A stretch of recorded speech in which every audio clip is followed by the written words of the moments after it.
The air of Commorragh was a cacophony of shrieks and whispers, a symphony of torment and ambition that echoed through the skeletal spires and obsidian arches of the dark city. Here, amidst the eternal twilight and the ceaseless thrum of suffering, countless cabals vied for dominance, each carving out their dominion through calculated cruelty and exquisite violence. Yet, even in this realm of endless depravity, there were those who sought not merely to inflict pain, but to elevate it, to refine it into an art form, a sensory experience beyond the crude brutalities of the lesser houses. Among these connoisseurs of agony was the cabal of the obsidian chorus. Archon Valix Neoris was a creature of sublime, chilling elegance. His form, encased in a suit of fluted armor the color of polished jet, seemed to absorb the scant, sickly light of Commorragh, rendering him a silhouette of menace. His face, sharp and angular, was framed by a high collar of black bone lace. His eyes, deep pools of liquid night, held an unnerving stillness that betrayed a mind constantly dissecting, evaluating, and cataloging the nuances of pain. Velix was not driven by simple lust for power or territorial expansion, though he pursued both with cold efficiency. His true passion was the quality of torment, the pure, untainted suffering of souls unsullied by the mundane. For centuries, the obsidian chorus had made its name through meticulous raids on worlds teeming with nascent psychic potential, or upon imperial agri-worlds where the simple, uncomprehending terror of the human cattle provided a baseline of suffering that could be sculpted and refined. They specialized in the long torment, harvesting not merely souls, but the raw, unfiltered emotional energy wrung from their victims over weeks, sometimes months, using elaborate arrays of psycho-resonant devices and the subtle arts of the homunculi. Their captives were not mere fodder. They were instruments, their bodies and minds painstakingly tuned to resonate with specific frequencies of despair, terror, and anguish. Velix's personal chamber was not adorned with trophies of war, but with delicate, crystal-encased echoes of pure emotion, each shimmering with the ghost light of 1,000 agonies. Yet a creeping dissatisfaction had begun to gnaw at Velix's refined sensibilities. The suffering of the lesser races, while potent, was ultimately predictable. Their minds, too blunt, their emotions too easily fractured or dulled by prolonged exposure. Even the most intricate human mind eventually broke, its nuanced fear devolving into simple, unthinking terror. The Eldar, of course, offered a deeper wellspring, but their psychic resilience made them difficult, and their capture often brought the unwanted attention of craft worlds or harlequin covens. Velix yearned for a suffering that was pristine, sophisticated, a testament to a race at its peak, whose fall would resonate with the grandeur of tragedy. He sought the kind of agony that only a truly elevated consciousness could produce, untainted by the crude imperfections of galactic mediocrity.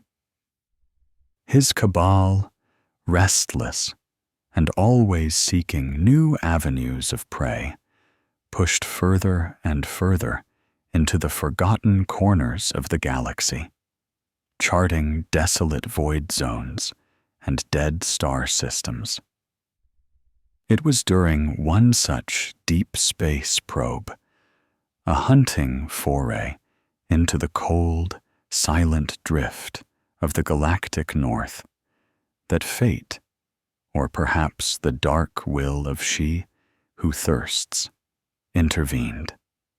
The Obsidian Chorus's flagship, the Whisper of Anguish, a vessel whose sleek, predatory lines mirrored the Archon's own cold grace, was pursuing a phantom signature, an echo of ancient warp drive stress that suggested a derelict, ripe for plunder.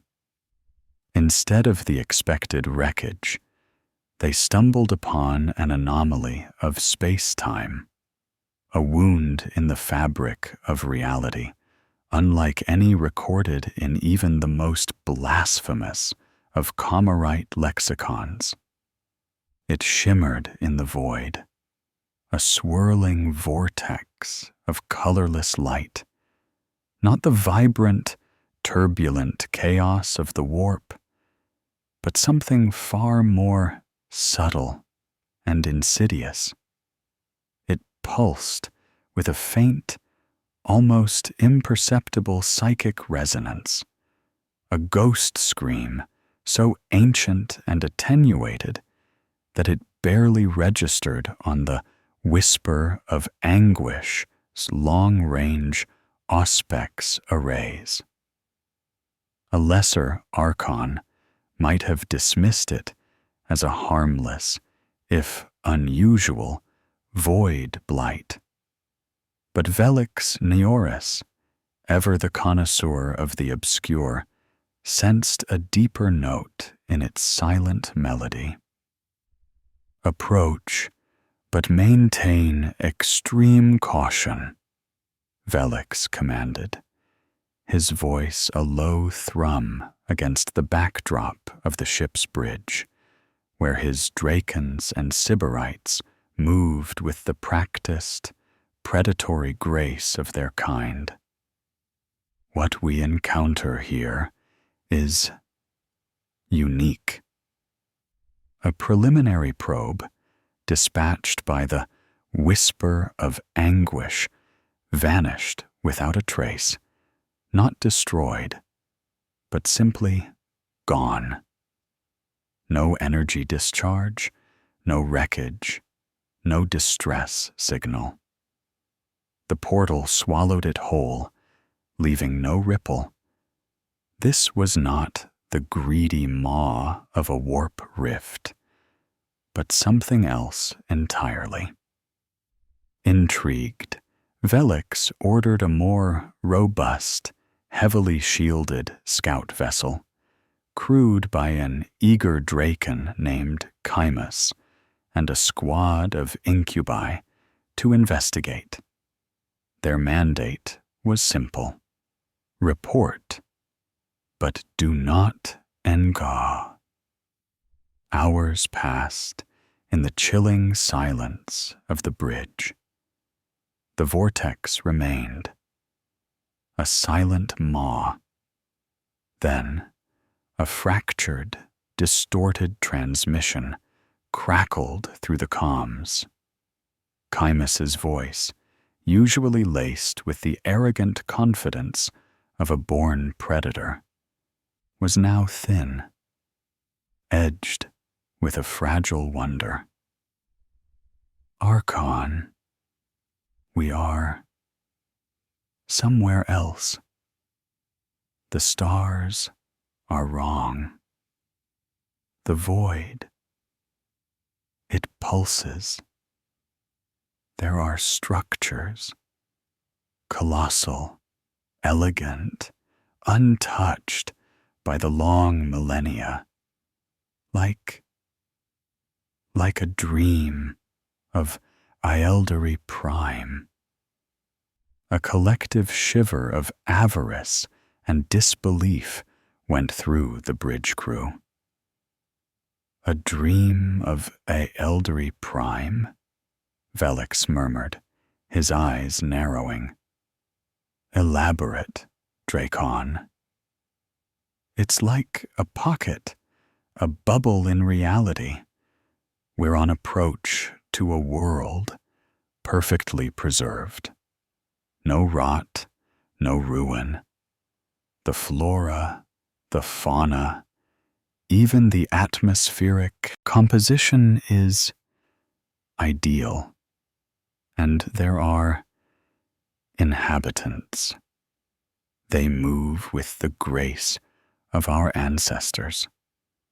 They are beautiful, Archon, untouched. Chimus's voice was laced with an almost reverent awe, a dangerous sentiment for a Drukhari. Velix's mind raced, a predator scenting unprecedented prey. Inhabitants? Are they aware of us? They are within a city, Archon, a shimmering metropolis of crystal and psychically resonant materials. They live, they breathe, they create. They seem content, oblivious. They are echoes, Archon. Perfect, flawless echoes, untainted by the fall, by the eye of terror, by the grime of a dying galaxy. They are the ideal, preserved. The final words were delivered with a breathy reverence. And then, abruptly, the transmission ended. No struggle, no scream, just silence. A chilling smile, slow and deliberate, stretched across Velix Nioris's face. The thirst, the ancient, gnawing hunger that had driven his race to such depths, pulsed with renewed vigor within him. This was it, the perfection he had sought for so long, the unblemished canvas upon which to paint his masterpiece of despair. These were not mere victims. They were idealized reflections of a golden age, their suffering untainted, their beauty unspoiled, their fear uncomprehending. The thought of shattering such purity, of twisting such grace into the exquisite agonies he craved, sent a frisson of pure, unadulterated delight through him. The ghost worlds, he decided, would be his greatest work. "Prepare the assault craft," Velix commanded, his voice now a resonant, chilling harmony. "We will harvest these echoes. We will teach them the true meaning of the Eldari fall." The void rift was not a maelstrom of raw warp energy, nor a simple tear in the fabric of space-time. It was something far stranger, an impossible junction where the infinite possibilities of a dreaming universe intersected with the stark, brutal reality of the material realm. As the specially adapted transports of the Obsidian Chorus, sleek vessels designed to navigate the most treacherous of interstellar phenomena, plunged into its swirling depths. The very essence of existence seemed to warp and stretch. There was no sound, yet the air within the craft thrummed with a silent resonance that vibrated in the bone. Colors shifted on the view screens, not into the lurid hues of the warp, but into an impossible spectrum, shades that mocked the eye and defied definition. Time itself seemed to unspool, stretching into an eternity, or collapsing into an instant, depending on the vagaries of perception. Some warriors felt a dizzying sense of falling, others an oppressive weight, as if the very atoms of their being were being pulled apart and reassembled. The psychic null emitters, usually deployed to shield against the warp's corrosive touch, instead struggled against an unknown pressure, a benign yet overwhelming serenity that sought to lull the Drukhari into a fatal slumber. It was a journey through a forgotten dream, a passage through the echoes of what once was. Then, with a sudden, jarring lurch, the transports burst free, not into the cold vacuum of space, but into a sky of brilliant, crystalline azure.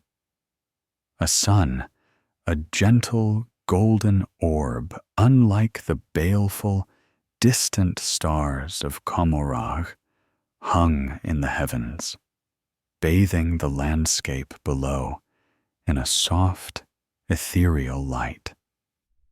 What lay before them stole the breath even from the cruelest of the Kabbalites. Spread out beneath the transports was not a ruined world, nor a desolate wasteland. It was a vision of Eldari Prime, perfectly preserved. Lush, viridian forests, where trees of impossible height and elegance soared towards the heavens, their leaves shimmering with every shade of green and gold. Rivers of liquid silver flowed across plains carpeted with bioluminescent flora, cascading into lakes of sapphire. And at the heart of it all, nestled amidst rolling hills and sheltered by soaring mountain ranges, stood a city. This was no mere settlement, but an architectural masterpiece of unparalleled beauty. Towers of gossamer crystal, impossibly slender and seemingly spun from solidified light, spiraled upwards, catching the sunlight and refracting it into blinding rainbows. Sweeping bridges of psycho-reactive diamond laced the sky between structures, connecting impossibly delicate spires that hummed with a subtle, melodic energy. Gardens of living sculptures, crafted from psychically attuned plants, blossomed in vibrant profusion, their petals unfurling in slow, graceful dances. There was no sign of wear, no taint of decay, no scar of battle or passage of time. It was a world perpetually held in a moment of sublime perfection, a verdant jewel floating in a sea of pure, untainted possibility. As the transports descended, invisible to the inhabitants below due to advanced stealth fields, Velix Naoris observed the denizens of this ghost world. They were Aeldari, undeniably, but of a grace and purity he had only ever seen hinted at in ancient, fragmented murals of the pre-fall empire. Their forms were lithe, perfectly proportioned, moving with a fluid elegance that spoke of lives unburdened by struggle or pain. They wore robes of shimmering silk, dyed in colors as vibrant as the world around them, adorned with intricate jewelry of psychically resonant gems. Their faces, serene and unlined, bore expressions of intellectual curiosity, artistic contemplation, or gentle amusement. They gathered in plazas, discussing philosophy with animated gestures, or sat by the rivers, composing intricate melodies on instruments crafted from living crystal. Children, their laughter, like the chime of bells, chased each other through glades of glowing flora. There was an innocence about them, a blissful ignorance that was almost heartbreaking in its fragility. They lived in a golden dream, completely oblivious to the nightmares that awaited beyond the veil of their reality. Velix felt a surge of exhilaration, colder and sharper than any drug Camorra could offer. This was it. This was the pinnacle. Their minds, unsullied by the horrors of the galaxy, unscarred by the grinding attrition of eternal war, would be utterly unprepared for the agonies he intended to inflict. Their terror would be pure, unadulterated, free from the dulling familiarity of endless strife. Their despair would be absolute, a pristine scream of cosmic injustice from beings who had never known anything but harmony. This was not merely the harvesting of suffering. It was the defilement of innocence, the shattering of perfection. And in that, Velix found a perverse, exquisite joy. He felt a deep, ancestral resonance, as if he were plumbing the very depths of his species' pre-fall depravity, reaching back to a time when their ancestors had dabbled in excess, forging the very path to Slaanesh. Only now, he would do so with precision, with artistry, with purpose. The purity of their unawareness, Velix murmured, his voice a low, reverent whisper. It is a canvas ripe for the deepest hues of anguish. Prepare the snatch teams. Target those engaging in creative expression. the artists, the philosophers, the dreamers.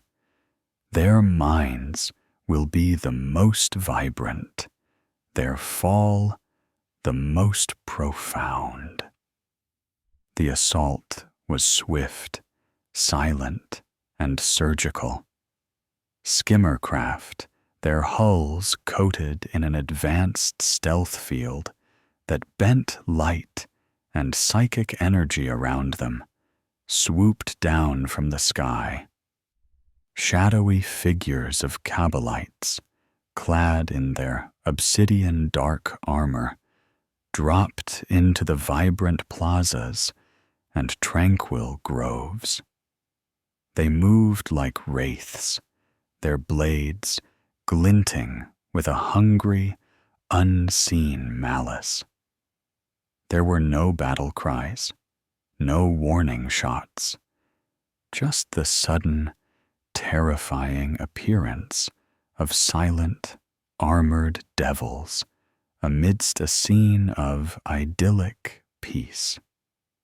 The echo's reactions were precisely as Velix had envisioned. Not defiance, not even immediate fear in the way a seasoned warrior would react. Rather, there was an initial, profound confusion. Aeldari eyes, wide with disbelief, stared at the monstrous apparitions, their minds struggling to process the sudden intrusion of absolute horror into their perfect world. Then, as the first blade struck, as the first shadow nets erupted to ensnare elegant forms, confusion curdled into raw, uncomprehending terror.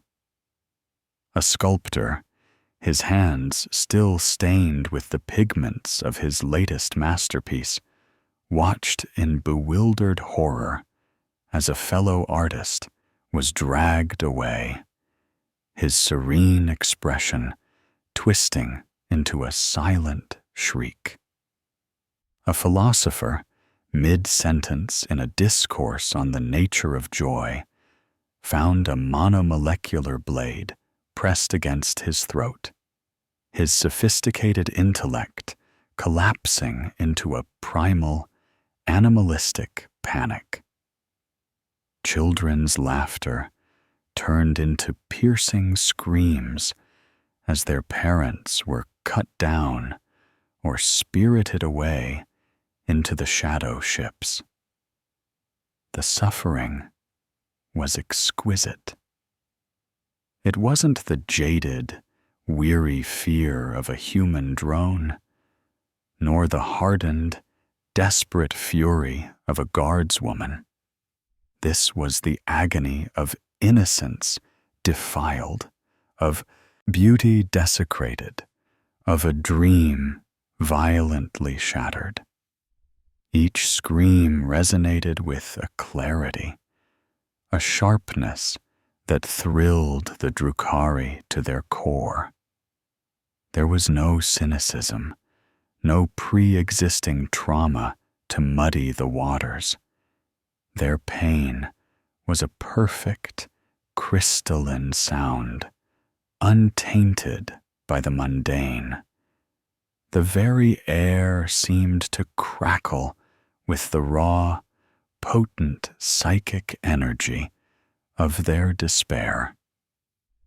Kabbalite warriors, usually detached in their cruelties, found themselves almost overwhelmed by the purity of the psychic backlash. Their souls, long starved and constantly thirsting, gorged themselves on the fresh, potent emotions. Some felt their withered spirits bloom with a fleeting, vibrant energy. Others simply reveled in the sheer sensory overload. This was not the coarse sustenance gleaned from lesser races. This was vintage, a draught of pure, concentrated suffering from a time before their race's ultimate fall. Archon Velix, watching from the bridge of the whisper of anguish. As the transports returned, laden with their horrified cargo, felt a satisfaction more profound than any he had ever known. He could almost taste the fear, the confusion, the ultimate shattering despair radiating from the trapped echoes. He saw the faint, shimmering distortions in the air around the city, the almost imperceptible weakening of the vibrant hues, as if the very reality of the ghost world had been slightly dimmed by the violation. It was a subtle effect, a fleeting ripple across the pond of perfection. But it was there. This dimension was fragile, a precious resource to be exploited with care, but exploited it would be. "Bring them to the cages," he commanded, his voice barely above a whisper, "and begin the processing. I wish to personally supervise the initial refinement. Let their suffering be a testament to the glory they once knew, and the oblivion that now awaits them." The first harvest was a resounding success. The quality of the harvested soul energy, the psychic resonances gathered by the specialized devices of the obsidian chorus, surpassed anything they had ever collected. It was purer, more potent, more exquisite. The brief exposure had rejuvenated some of the oldest Kabbalites, sharpening their senses and rekindling a sadistic vitality. The obsidian chorus had found their ultimate prey, a wellspring of untainted agony from which they could draw until the very fabric of these fragile realities unraveled. The grim realization dawned upon the entire cabal. They had stumbled upon a treasure beyond measure, a garden of unblemished agony, and they would defend it with every last ounce of their considerable depravity. The corridors of Komorah, usually choked with the stench of ozone, gore, and stale ambition, now held a new, subtle fragrance, a psychic bouquet of refined anguish. Word of the obsidian chorus's unprecedented acquisitions spread like a virulent plague through the labyrinthine underbelly of the dark city. It was whispered in the shadow markets, murmured in the pleasure dens, and snarled in the gladiatorial arenas. Archon Velix Nioris, once a respected but not paramount player in the intricate power games of Komorah, found himself the reluctant focus of 1,000 covetous gazes. The obsidian chorus's reputation had always been built on the meticulous quality of their suffering. Their raiders were artisans, not butchers. Their homunculi, savants of torment, not mere vivisectionists. But even their refined cruelties paled in comparison to the sheer purity of the anguish they now harvested. The ghost souls, as they were colloquially dubbed by the few who understood their true nature, resonated with a clarity and potency that redefined the standards of psychic sustenance within the Dark City. Initial demonstrations by Velix were carefully orchestrated spectacles. In hushed, exclusive chambers, he presented small, crystal phials shimmering with condensed psychic energy, each one radiating a nuanced spectrum of fear, despair, or existential dread. These were not the crude soul stones of the craft worlders, nor the raw, screaming essence ripped from common imperial prey. These were liquid echoes of profound, exquisite suffering, drawn from minds that had known only perfection until their brutal awakening. The reactions were visceral. Witch cult leaders, usually jaded beyond measure, found their senses inflamed by the potent energies.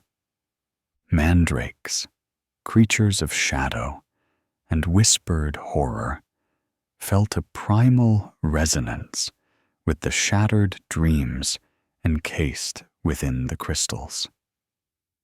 Even the notoriously aloof homunculi covens, masters of flesh sculpting and nerve tweaking, evinced a rare flicker of something akin to admiration, recognizing the sheer artistic genius in sourcing such unblemished material.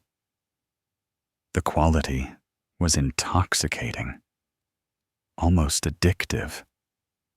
A single drop from a ghost soul phial could invigorate a depleted Archon for days, sharpen the reflexes of a sybarite to impossible speeds, or imbue a witch with a fleeting but exhilarating surge of vitality. The obsidian chorus's coffers swelled with the tribute paid by other cabals, desperate for even a fraction of this new, potent resource. Their armories filled with the latest Comorite weaponry. Their ships were upgraded with the most advanced stealth and void-shielding technologies, and their ranks swelled with new recruits, drawn by the allure of power and the promise of endless, unparalleled sensory experiences. Velix Neoris's personal chambers, once austere, now housed elaborate psycho-aesthetic devices that channeled the raw energies of the ghost worlds into a constant, subtle hum of existential dread. A private symphony of despair that sharpened his mind and soothed his troubled soul. He began to host grand, if chilling, banquets in the heart of his spires. These were not feasts of flesh, but of raw emotion. Guests, arrayed in their most ostentatious and menacing finery, would be treated to carefully curated sensory displays, where the ghost souls of captured echoes, bound within intricate psychic arrays, would be made to project their unadulterated fear, their sudden cosmic loneliness, their shattering of innocence directly into the minds of the assembled elite. The experience was profoundly unsettling, exquisitely painful for the echoes, and utterly exhilarating for the observers. It was a new frontier in sadism, a form of torment that transcended the physical, reaching into the very core of what it meant to be Eldari. Velix, ever the pragmatist beneath his artistic veneer, understood the perilous nature of his new prominence. Comorragh was a city built on envy and ambition. Such a valuable, unique resource would not long remain the sole property of the Obsidian Chorus. Other, older, and far more powerful cabals would soon make their moves. He knew that the very envy he cultivated would quickly turn to predatory hunger. Sure enough, the overtures began. First, diplomatic requests, thinly veiled demands for alliances that would grant unfettered access to the Void Rift. Then, more aggressive probes, isolated skirmishes in the Shadow Realms around the Obsidian Chorus's territory, the disappearance of scouting vessels, the sudden increase in bounty prices on key members of Velix's Draken Council. The air of celebration quickly curdled into one of tense anticipation. The Archon of the Poisoned Tongue, a venerable and notoriously brutal cabal, dispatched a diplomatic envoy, a trio of cloaked incubi, accompanied by a sleek, venom-skinned Lamaean. Their message, delivered with chilling politeness, was a thinly veiled threat.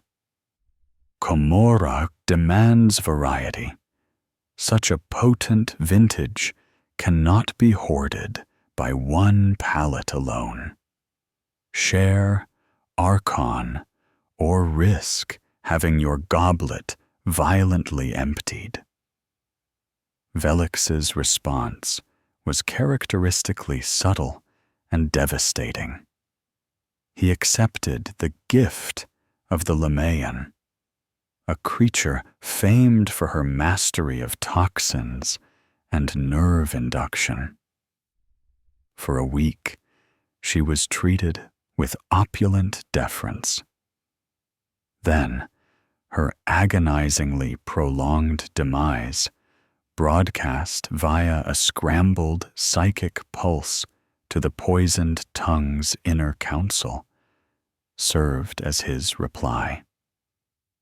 The ghost souls harvested from the Lamaean's tortured despair were the purest she had ever produced, a fitting testament to her skills and Velix's unwavering resolve. This act of defiance, while reaffirming his claim, only further inflamed the predatory instincts of Comorragh. The Obsidian Chorus, once a relatively minor player, was now a titan, albeit one balanced precariously on a knife's edge. Velix's strategy became one of audacious raids and meticulous defense. He poured his new wealth into strengthening his cabal's position, fortifying their spires with advanced psychic wards and kinetic barriers, recruiting more incubi and mandrakes, and, crucially, investing heavily in homunculi-designed defensive measures for the Void Rift itself. His dragons, initially thrilled by their newfound wealth and influence, now felt the oppressive weight of their Archon's ambition.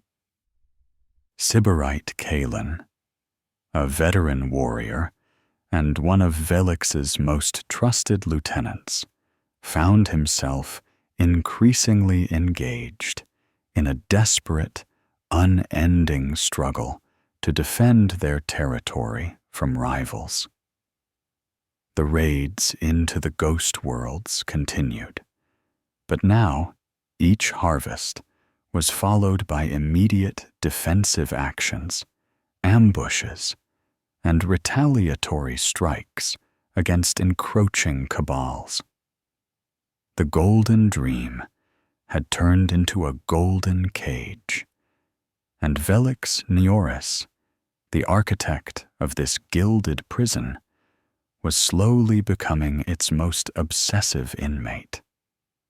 The dark city hummed with a new, dangerous energy. The obsidian chorus had ascended, yes, but their ascent had dragged them into the full, brutal glare of Comorag's internecine warfare. Velix Neoris had successfully transformed exquisite suffering into undeniable power. But the cost, he knew, would be paid in blood, and perhaps in the very fabric of the ghost worlds he now held so dear.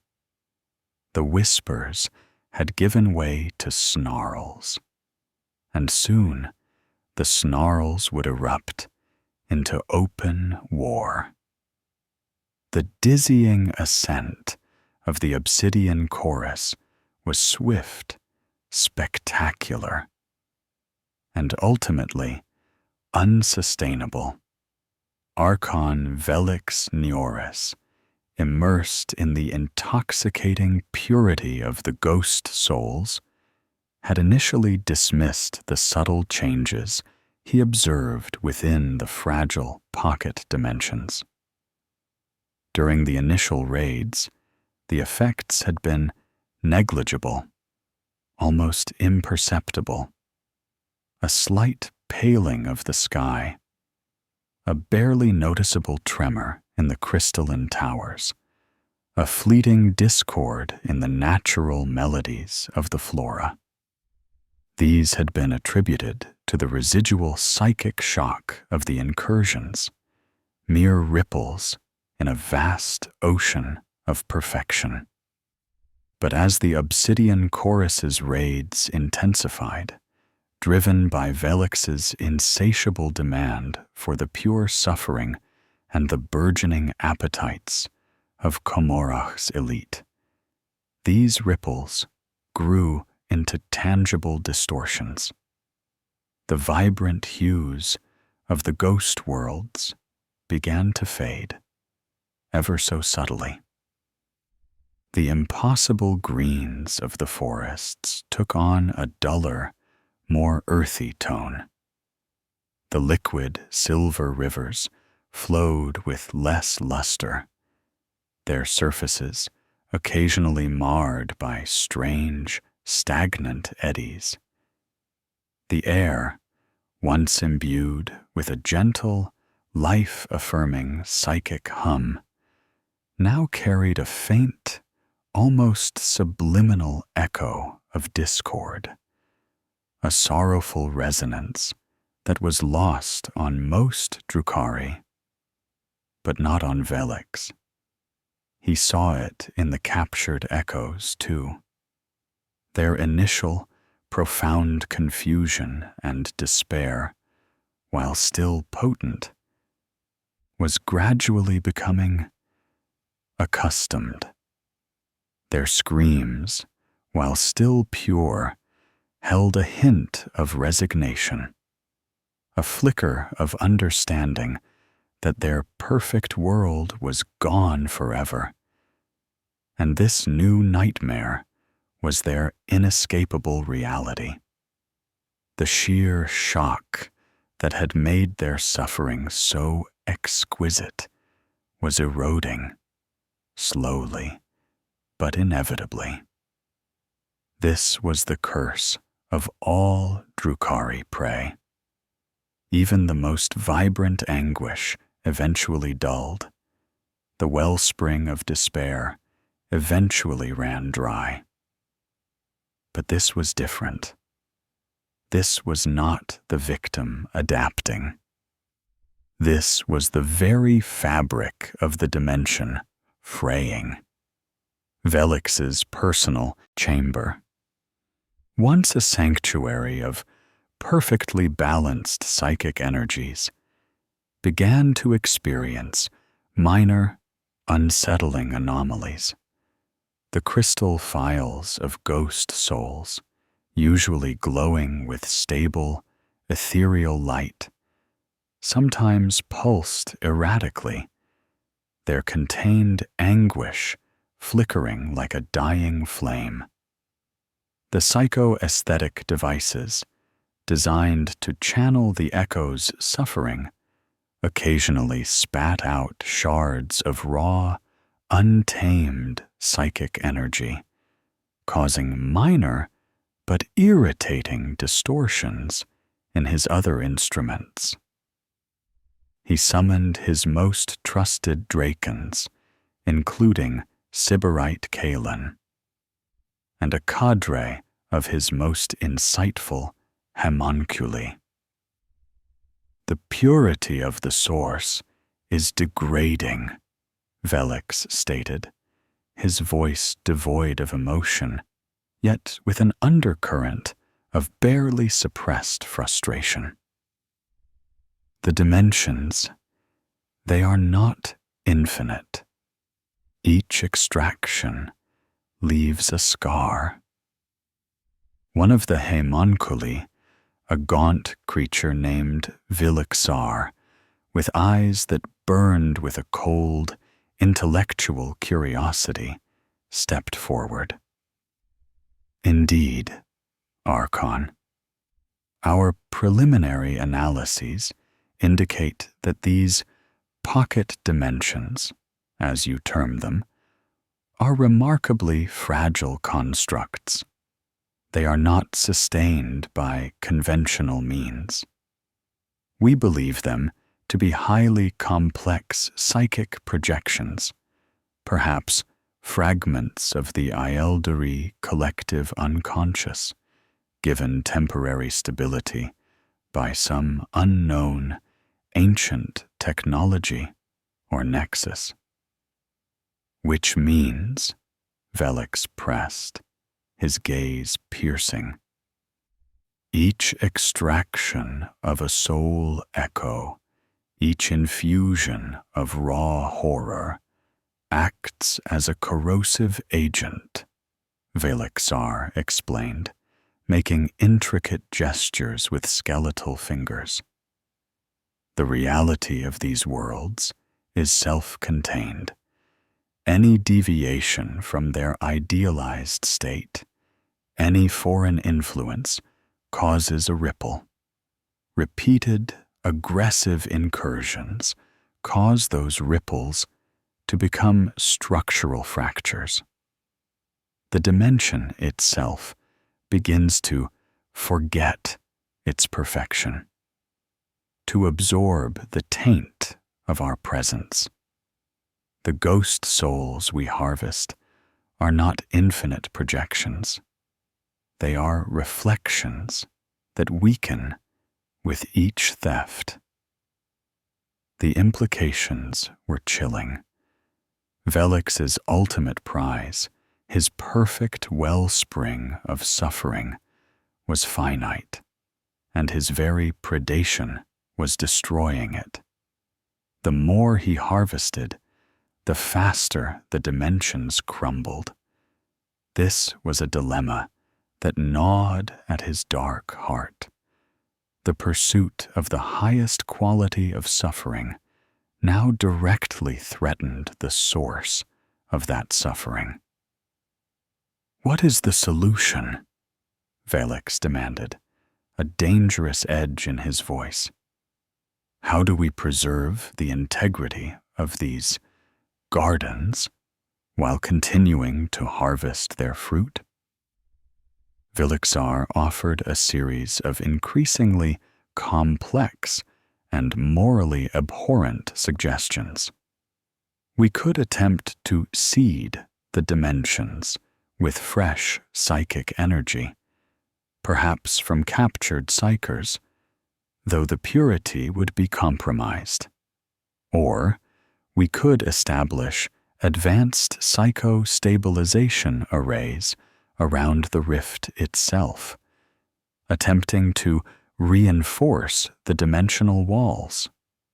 There is also the possibility of creating clones of the ghost worlds, though the resources required would be immense and the process inherently flawed. Each suggestion was more horrifying than the last, and each, Velix knew, would taint the pristine agony he craved. The realization gnawed at Velix.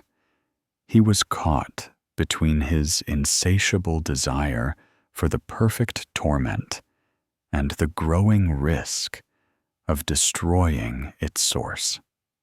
The economic and political power of the Obsidian Chorus was now entirely reliant on these ghost worlds. Losing them, or even severely degrading their quality, would lead to a swift and brutal downfall in the cutthroat politics of Komorach. He needed more understanding, more control, more resources to protect his prize.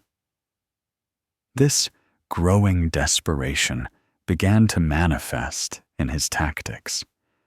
Raids became riskier, more aggressive, delving deeper into the pocket dimensions, seeking out new ghost worlds before the known ones completely degraded. He tasked his Drakons with securing more sophisticated navigational data, pushing their scout vessels to the very edge of the Void Rift's stability, daring to explore anomalies that even the most reckless Drukhari would avoid. His once meticulous focus on quality began to warp. While still valuing the purity, Velix now also prioritized volume and speed. He needed to harvest as much as possible, as quickly as possible, before the decay became irreversible. This led to larger, less discriminate raids, sacrificing some of the artistry of initial extractions for raw throughput.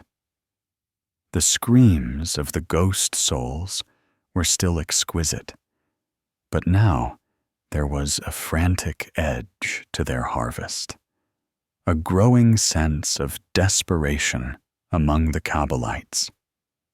They were mining a finite resource, and the clock was ticking. The threat from rival cabals also intensified. The degradation of the ghost worlds meant that the supply was not infinite, a fact that exacerbated the predatory instincts of other Archons. If the Obsidian Chorus couldn't maintain the flow, then perhaps another cabal, one less concerned with purity and more with raw yield, could wrest control of the rift and exploit it before it vanished entirely.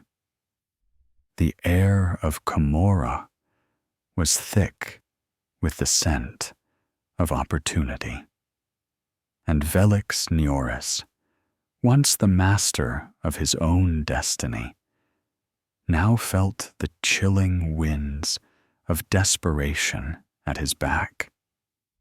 He needed a definitive solution, a way to stabilize, control, or even expand his precious wellspring of suffering, or risk losing everything. The scent of blood in Komorra was a beacon for the ambitious, and the Obsidian Chorus's escalating desperation around the ghost worlds only amplified its allure. Archon Velix Nioris had secured his position through a display of unparalleled sadism and calculated cruelty, but his increasingly frantic efforts to preserve his source of agony had not gone unnoticed. Among the many predatory stares fixed upon him, one held a particularly cold and pragmatic glint, that of Archon Mindax of the Cabal of the Silvered Spire. Mindax was everything Velix was not. Where Velix was a connoisseur, Mindax was a brute force industrialist. Where Velix sought refined agony, Mindax sought raw, overwhelming despair, harvested in bulk. The Silvered Spire was not known for its subtle tortures, but for its colossal slave pens, its vast networks of feeder worlds, and its ruthlessly efficient soul extraction facilities.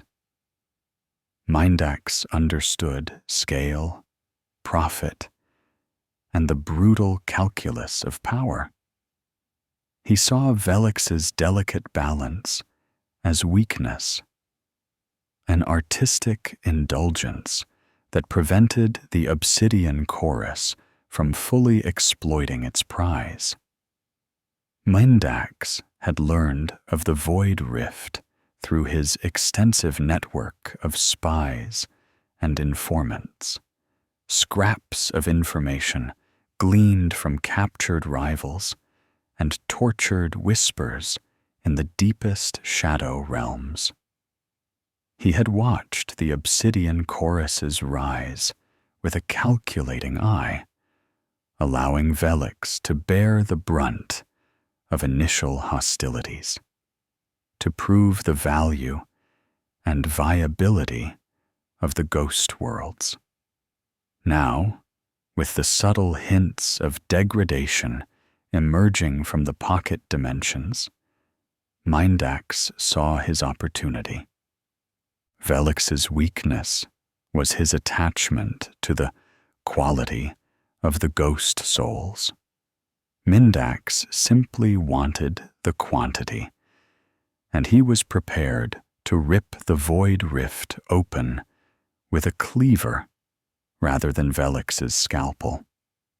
The first overt act of aggression came not as a direct assault, but as a series of calculated provocations. Mindax's forces began interdicting trade routes vital to the Obsidian Chorus, seizing their resupply convoys in the deeper reaches of the webway. They launched lightning raids against minor outposts and feeder worlds under Velix's protection, not for loot, but to draw the Obsidian Chorus's forces thin, to test their resolve and deplete their numbers.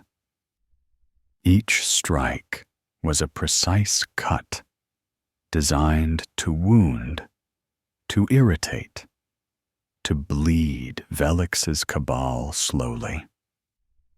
Mindax's public declaration was typically blunt. At a gathering of Archons, he openly scoffed at Velix's sentimental attachment to mere psychic echoes. He proposed a Comorite initiative to collectively exploit the Void Rift, implying that the Obsidian Chorus, with its inefficient methods, was unfit to steward such a vital resource. It was a bold-faced attempt to legitimize his claim, to rally other opportunistic cabals to his banner. Velix Nioris responded by orchestrating a stunning act of counter-terrorism. a high-ranking Draken, loyal to Mindax, known for his unshakable loyalty and brutal efficiency, was found flayed alive in his own private chambers, his skin carefully arrayed to mimic the very symbols of the silvered spire. But the true horror lay in the message carved into his flesh, not with blade, but with psychically induced agony. My treasures are not for sharing. Those who covet them will find their suffering unmatched. The ghost soul extracted from the Draken's final moments, a potent cocktail of betrayal and cosmic dread, was then delivered to Mindax's throne room in a sealed, shimmering orb. This act was a declaration of war. Mindax, enraged but also secretly impressed by the audacity, mobilized his full might. The Cabal of the Silvered Spire was a fearsome force, numbering thousands of experienced warriors, backed by countless thralls and a formidable armada of heavy assault craft. Their spires, hulking monoliths of dark iron and reinforced adamantium, bristled with weaponry designed for city siege. The war that erupted between the Obsidian Chorus and the Silvered Spire was a brutal, no-holds-barred conflict that tore through the very fabric of Komarashi's shadow realms.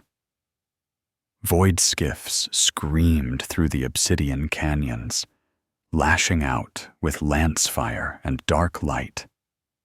Incubi and mandrakes clashed in balletic displays of hyper-violence, their blades singing lethal songs.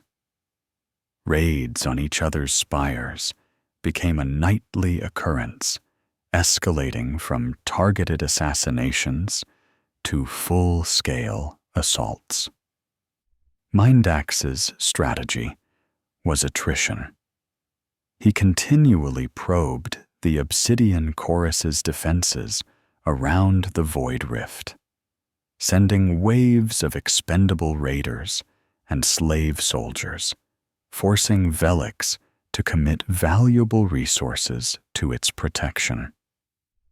While Velix valued the purity of the ghost worlds, Mindax saw them as a tool to bleed his rival dry. Let him protect his delicate dreams, Mindax snarled to his Drakens, while we starve him of everything else. Velix, for his part, refused to yield an inch of his prized dimensions. He diverted vast amounts of his ghost soul reserves to empower his warriors, making them faster, more resilient, and more psychically attuned.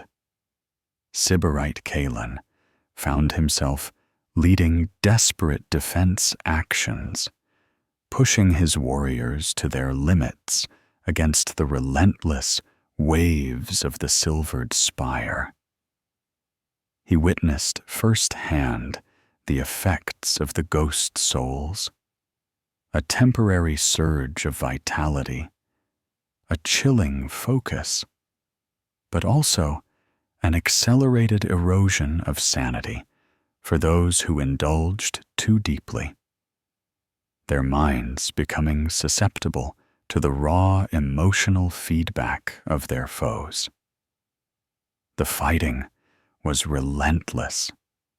The shadow markets around the Obsidian Chorus's territory became a war zone.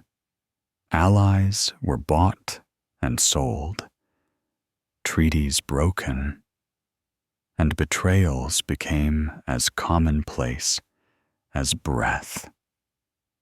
Both cabals suffered heavy losses. The Silvered Spire could afford them. Their numbers were vast.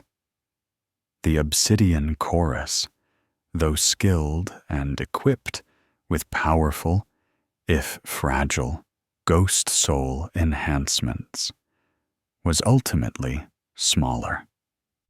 In the midst of this escalating conflict, Velix's obsession with the ghost worlds deepened. He saw Mindax not just as a rival, but as a barbarian, a crude vandal threatening to destroy his masterpiece. The thought of Mindax's blunt instruments ripping apart the delicate realities of the ghost worlds, harvesting the suffering like so much raw meat, filled Velix with a cold, righteous fury. The conflict became deeply personal, a clash of philosophies as much as a struggle for power. He knew he could not simply outlast Mindax. He had to break him definitively and quickly.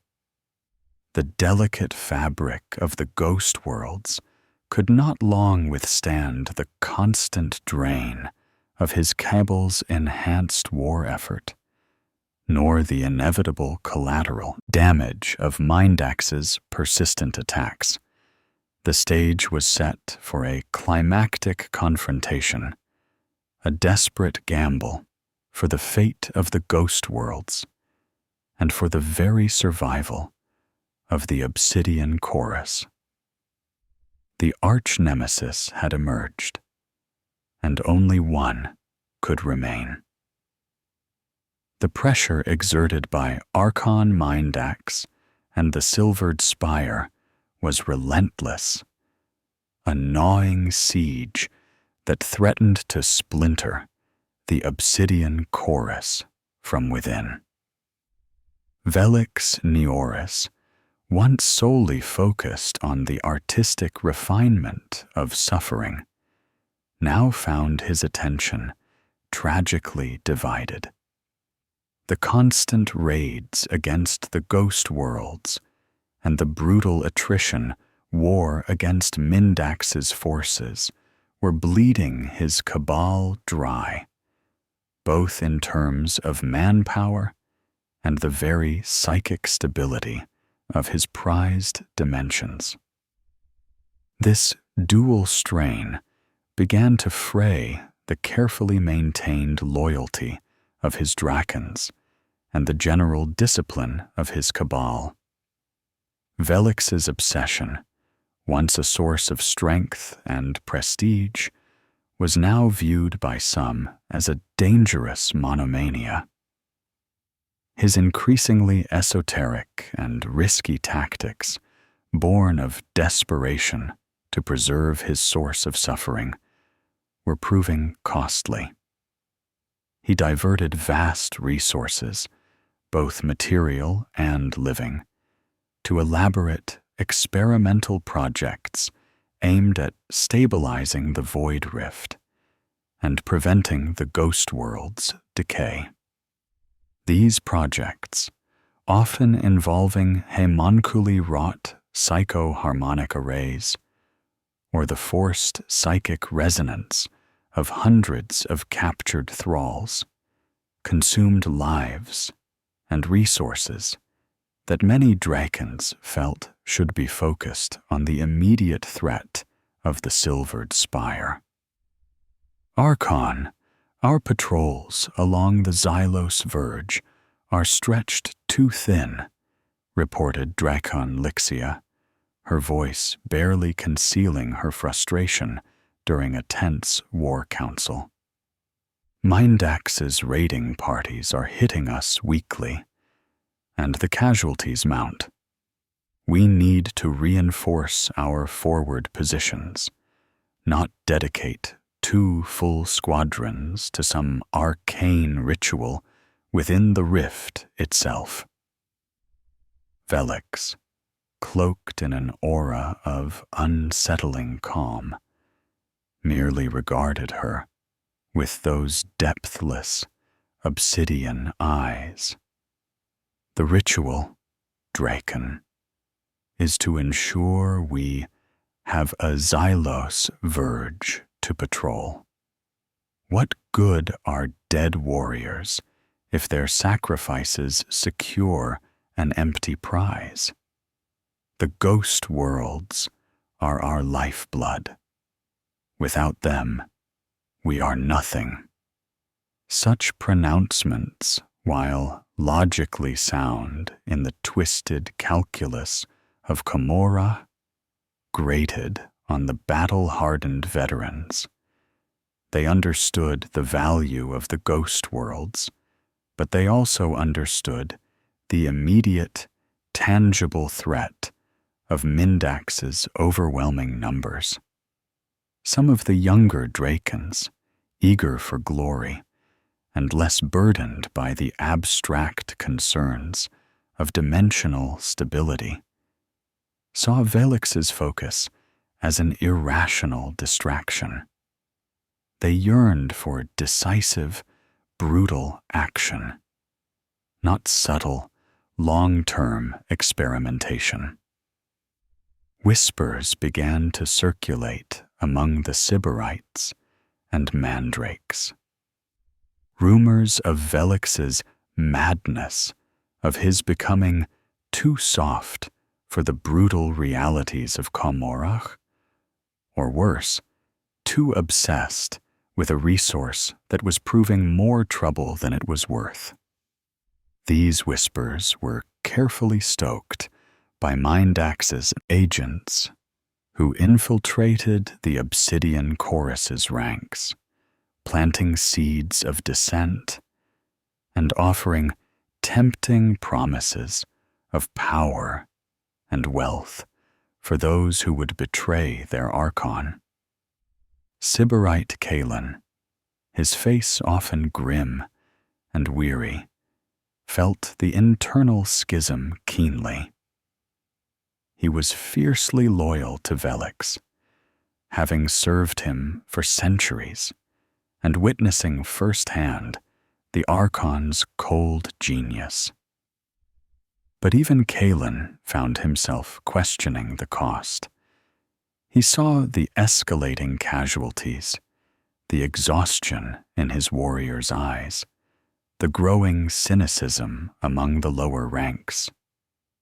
He watched as skilled incubi were sacrificed in daring, but ultimately futile experimental probes into the void rift, or as valuable homunculi time was spent on esoteric dimensional arrays rather than on vital battlefield augmentations. The internal strife escalated during a particularly brutal skirmish in the contested shadow realm of the crystalline tiers. A key defensive position, vital to protecting one of the primary access routes to the Void Rift, was about to be overrun by a massive wave of Mindax's forces. Kalen urgently requested reinforcements, but Velix, at that crucial moment, had diverted a significant portion of his best warriors and a critical stealth frigate to an uncharted pocket dimension, chasing a rumor of an exceptionally stable ghost world. The reinforcements never arrived. The crystalline tiers fell, and with it, 100 loyal Kabbalites died, sacrificed for a rumor. The fallout was immediate. Draken Volan, a long-serving and respected leader within the Obsidian Chorus, openly challenged Velix. Archon, your obsession is blinding you. You sacrifice the living for shadows. We bleed out here while you chase phantoms." Velix's response was swift and brutal. Volin, along with several of his outspoken supporters, found themselves captured not by Mindax, but by the Archon's personal guard.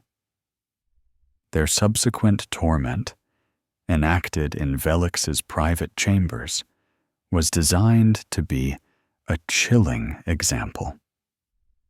Their final moments of agonizing despair, rendered perfectly lucid by homunculi-administered drugs, were broadcast to the remaining Drakons, a silent but potent warning. The purity of their betrayal, their fear, and their ultimate regret, Velix noted, was a surprisingly potent vintage, almost rivaling that of the ghost souls themselves. Yet, even this act of calculated cruelty did not fully quell the descent. It merely drove it underground. Fear replaced open defiance, but resentment festered beneath the surface. Some Drakons, seeing Velix's ruthlessness and the perceived futility of his dimensional experiments, began to subtly shift their loyalties, making clandestine overtures to Mindax or other rival cabals. They saw the writing on the wall.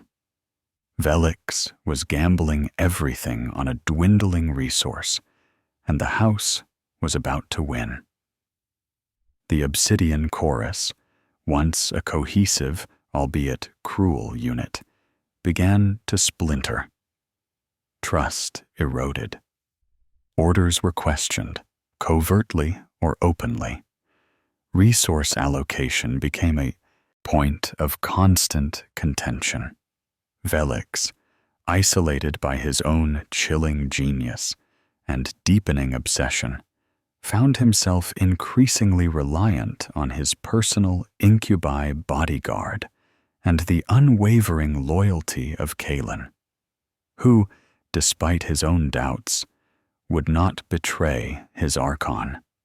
The internal strife, far more insidious than the overt assaults of the Silvered Spire, weakened the Obsidian Chorus at its core. It drained morale, diluted focus, and made every command suspect. Velix Neoris, surrounded by potential betrayers and his dwindling loyal cadre, knew that he could not long survive with a fractured cabal. He needed a decisive victory, not just against Mindax, but against the creeping decay of his own cabal's soul. He needed to prove, unequivocally, that his obsession was not madness, but the only path to their ultimate salvation, or their spectacular, self-inflicted doom. The war between the Obsidian Chorus and the cabal of the Silvered Spire had escalated to a terrifying crescendo, consuming vast swaths of Komorog's shadow realms and staining the obsidian spires with the blood of thousands. Archon Velix Neoris, driven by the dual threats of Mindax's relentless aggression and the insidious decay of the ghost worlds, knew he could no longer afford a war of attrition. He needed a decisive strike, a victory so profound that it would shatter Mindax's power and reaffirm his own absolute authority, both within his cabal and across the dark city. The target was audacious. Mindax's primary resupply and staging facility, the Iron Bastion, a colossal, fortified asteroid anchored deep within a contested void zone. It was a nexus of Mindax's logistical might, teeming with slave laborers, vital weaponry, and a vast repository of collected souls destined for the Silvered Spire's depraved rituals. Taking it would cripple Mindax's war effort and deliver a devastating psychological blow. Velix poured every remaining resource into the operation. He authorized the deployment of the experimental psycho-resonance disruptors, homunculi-wrought devices designed to overload and feed back psychic energies, usually reserved for specialized soul extraction. He committed his finest incubi and mandrakes, along with a significant portion of his void fleet, stripped from the increasingly perilous defense of the ghost worlds.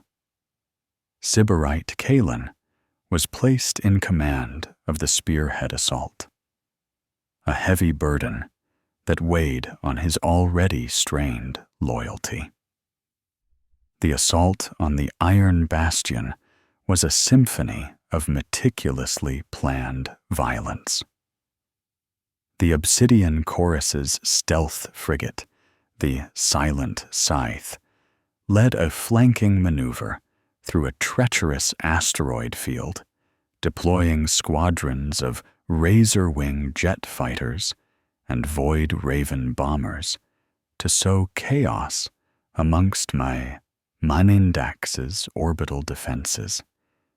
Simultaneously, a vanguard of incubi, enhanced by powerful, raw infusions of ghost soul energy, teleported directly into the Iron Bastion's heart, bypassing its outer defenses. Kalen led the main ground assault, a brutal surge of Kabbalites, their forms wreathed in shimmering energy from the potent, though unstable, ghost soul infusions. Their senses were heightened, their speed blinding, their pain receptors dulled to a chilling degree. But this enhancement came at a terrible cost. The raw psychic energies, untempered and uncontrolled, corroded the user's minds, making them reckless, prone to hallucinatory rages, and dangerously unstable. Kalen himself felt the insidious crawl of the energies, sharpening his focus while simultaneously whispering dark temptations into his mind. The fighting within the Iron Bastion was a maelstrom of gore and desperate screams. Mindax's forces, though numerous, were caught off guard by the sheer ferocity and precision of the Obsidian Chorus. The psycho-resonance disruptors, activated by Velix's personal command, unleashed torrents of raw, chaotic psychic feedback, crippling Mindax's soul extraction devices and sending waves of agony through his captive thralls, turning their collected suffering into a weapon against their captors.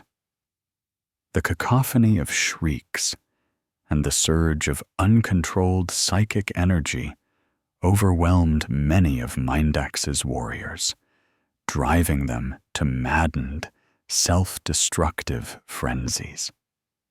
Velix Neoris, observing from the bridge of the whisper of anguish, felt a cold triumph rise within him. The strategy was working. Mindax's numbers were being broken, his logistical heart ripped out. Yet the cost was horrific. The ghost soul-enhanced Kabbalites, though effective, were burning themselves out. Many succumbed to the uncontrolled energies, collapsing into screaming fits of madness, their minds fracturing under the strain. Others, in their berserk fury, turned on their own, confusing friend from foe in the swirling chaos. Sybarite Kalen, his armor scarred and his senses reeling, fought like a demon.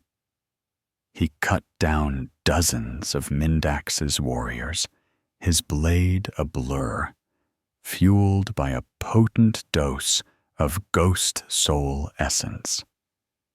He pushed his body and mind beyond the breaking point, but even he could feel the edges of his sanity fraying. The whispers of despair from the raw ghost energy threatening to consume him.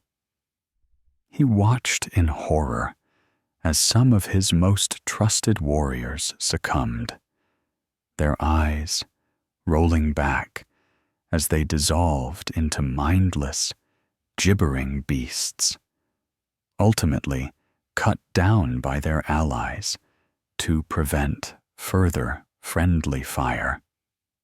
The climax came in the heart of the Iron Bastion, in the main soul-harvesting chamber. Here, Archon Mindax himself, a hulking figure in silvered armor, rallied his remaining elite, fighting with a primal ferocity. He confronted Velix directly, having boarded the silent scythe in a desperate counterattack, his face a mask of rage. Their duel was a blur of blades and dark energies, a clash of ideologies between the pragmatic butcher and the aesthetic torturer. Velix, lighter and faster, fought with a chilling precision, augmented by the pure, undiluted agony he had drawn from his prized ghost souls. He moved with a supernatural grace, anticipating Mindax's brute force strikes. With a final, elegant parry, Velix disarmed Mindax, then plunged his venom-coated blade into the Archon's heart.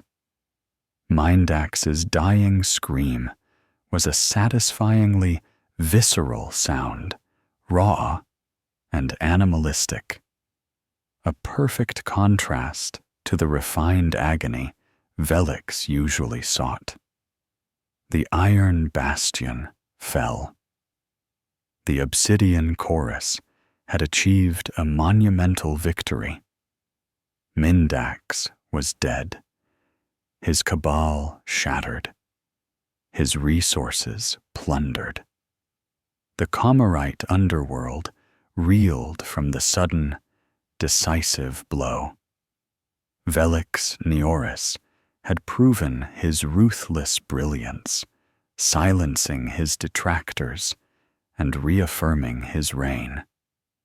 But the triumph was hollow, coated in the ashes of sacrifice. The Obsidian Chorus had paid a terrible price. Over half of their forces, including many veteran Drakens and Sybarites, were dead or driven irrevocably mad by the unstable ghost soul enhancements.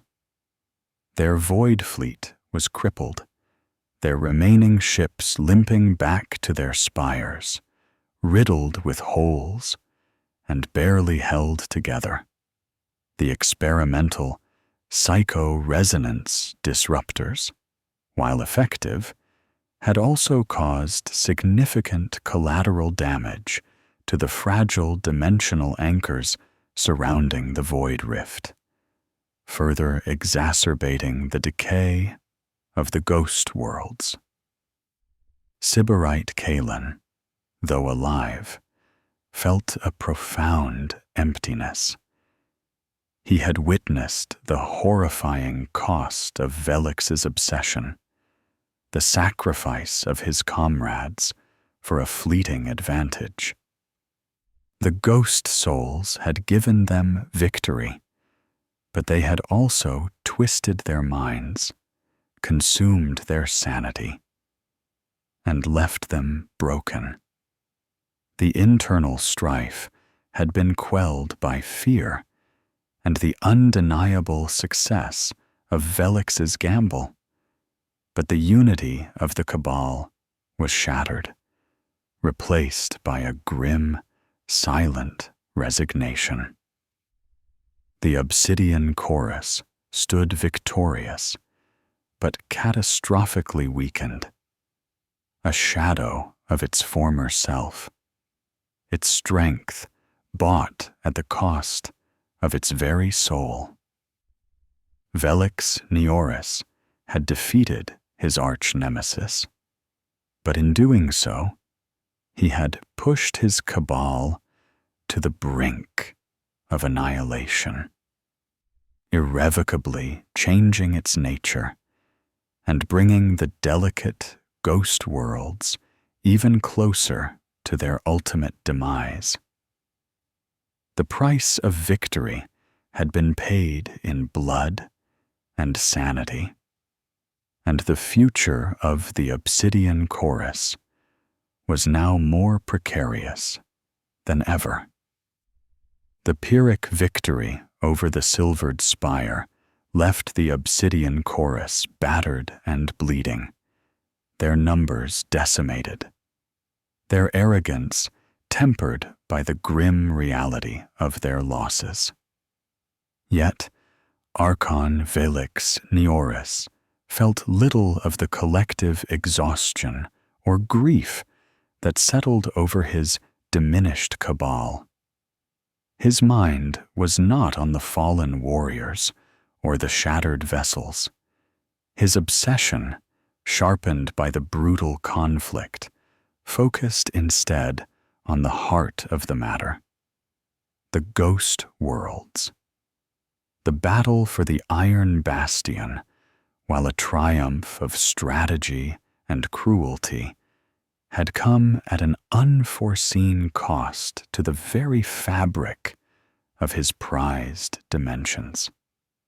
The psycho-resonance disruptors, unleashed to cripple Mindax's soul engines, had inadvertently sent powerful, uncontrolled feedback loops into the void rift. This, combined with the desperate, accelerated harvesting that preceded the conflict, had drastically accelerated the decay of the pocket dimensions.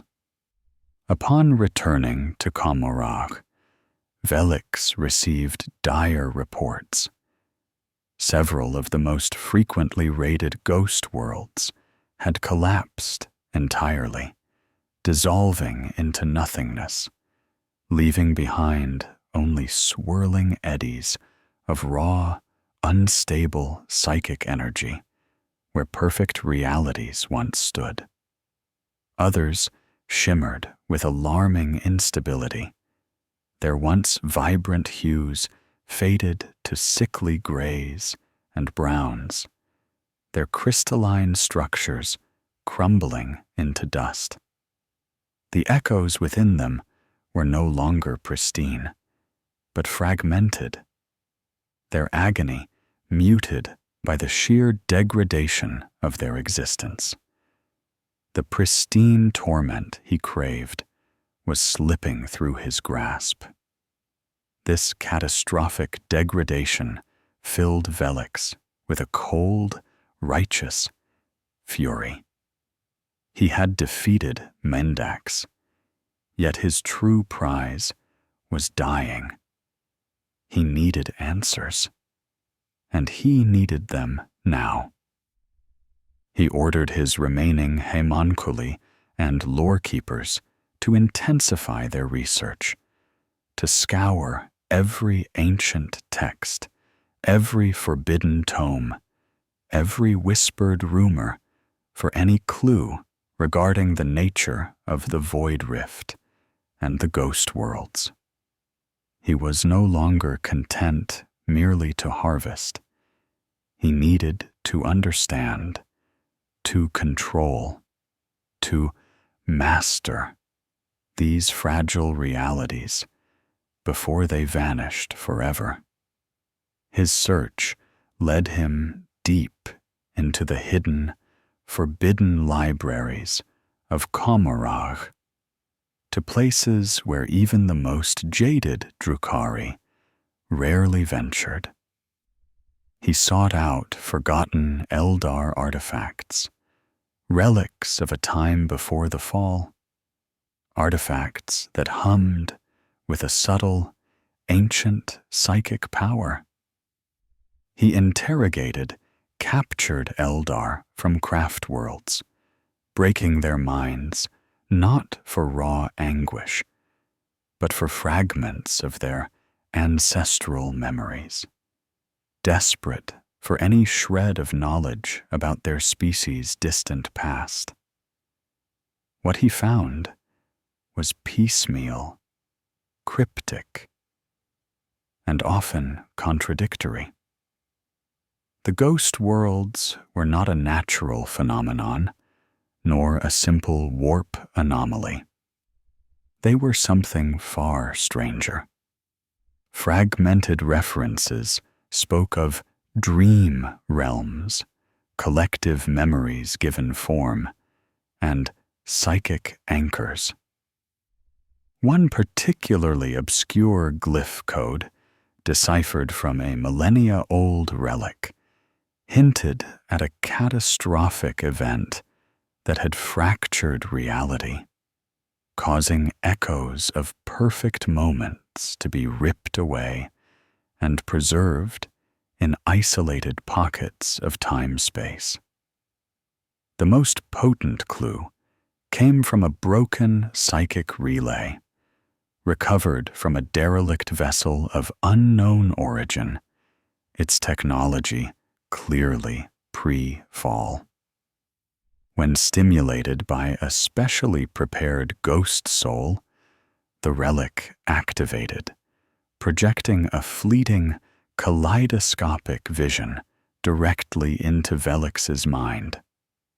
He saw a panorama of the ancient Aeldari Empire at its zenith, bustling cities of unparalleled beauty, grand psychic constructs, and a collective consciousness vibrant with artistic creation, philosophical debate, and unfettered pleasure.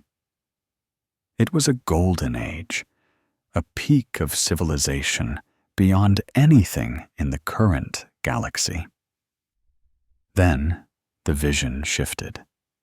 He saw not the explicit horror of the fall, but its prelude, the unchecked psychic indulgence, the subtle perversion of pleasure, the gradual descent into excess. And amidst this, he saw a desperate act of preservation. Ancient Aeldari psychics, masters of mind science, attempting to salvage their most cherished moments, their most profound creations, their very ideals, by Reza, ripping them away from the impending cataclysm. Not physical preservation, but dimensional stasis, isolating perfect echoes, entire realities, from the encroaching doom. They were not merely trapped memories. They were self-contained fragments of ideal existence, little bubbles of what should have been, cast adrift in the void.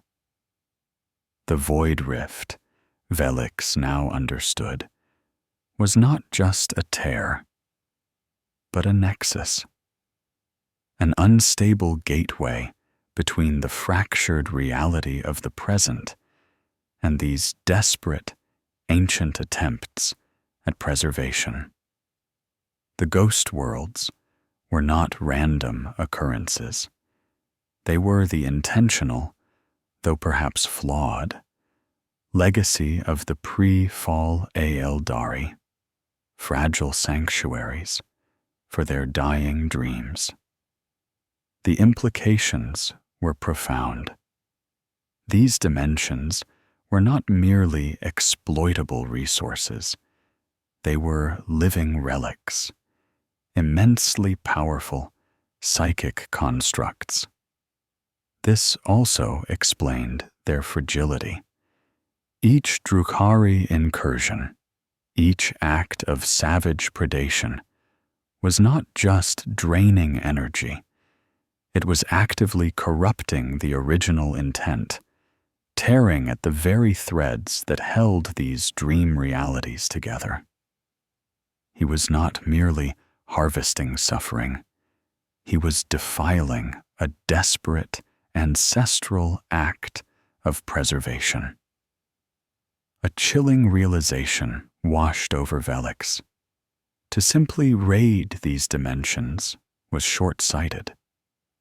To merely extract their suffering was to condemn them to extinction. He needed to find a way to control the rift, to stabilize the dimensions, to perhaps even create new ones, or cultivate the existing ones, like a ghastly gardener tending to a field of pain. His aesthetic of suffering had always been about refinement. Now it extended to preservation and cultivation. The whispers of the past had given him a new purpose, a grander ambition. He would not only harvest the echoes, he would become their keeper, their dark shepherd. He would preserve these fragments of Aeldari glory, not out of reverence, but to ensure an unending, pristine source of agony. He would protect the ultimate canvas upon which to paint his masterpieces of despair, forever ensuring the quality and quantity of torment that only such a pristine, ignorant ideal could provide. This, he resolved, was his true destiny. The ghost worlds would be his, eternally, a testament to his ambition and the ultimate perversion of Aeldari heritage. The devastating war against the Silvered Spire and the chilling revelations about the ghost worlds had reshaped Archon Velix Njoris's obsession. No longer content with merely harvesting suffering, he sought to control, to cultivate, to become the dark custodian of these fragile realities. His focus narrowed, his ambition deepening to an almost sacred, if perverse, calling. The whispers of the past had hinted at greater possibilities, and Velix intended to seize them. One particular ancient glyph code, deciphered from a pre-fall artifact recovered from a collapsing ghost world, held a tantalizing clue. It spoke of a nexus of whispers, a place where the myriad dream fragments converged, a focal point of their collective psychic energy.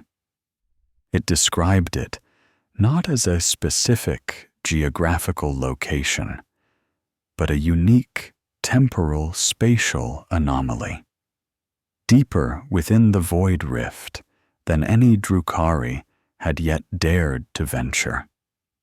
Velix ordered a new series of deep void probes, deploying specially adapted scout vessels equipped with newly developed dimensional resonance scanners. These ships were crewed by disposable thralls, whose minds had been surgically altered to serve as living psychic relays, sensitive to the subtle frequencies of the ghost worlds.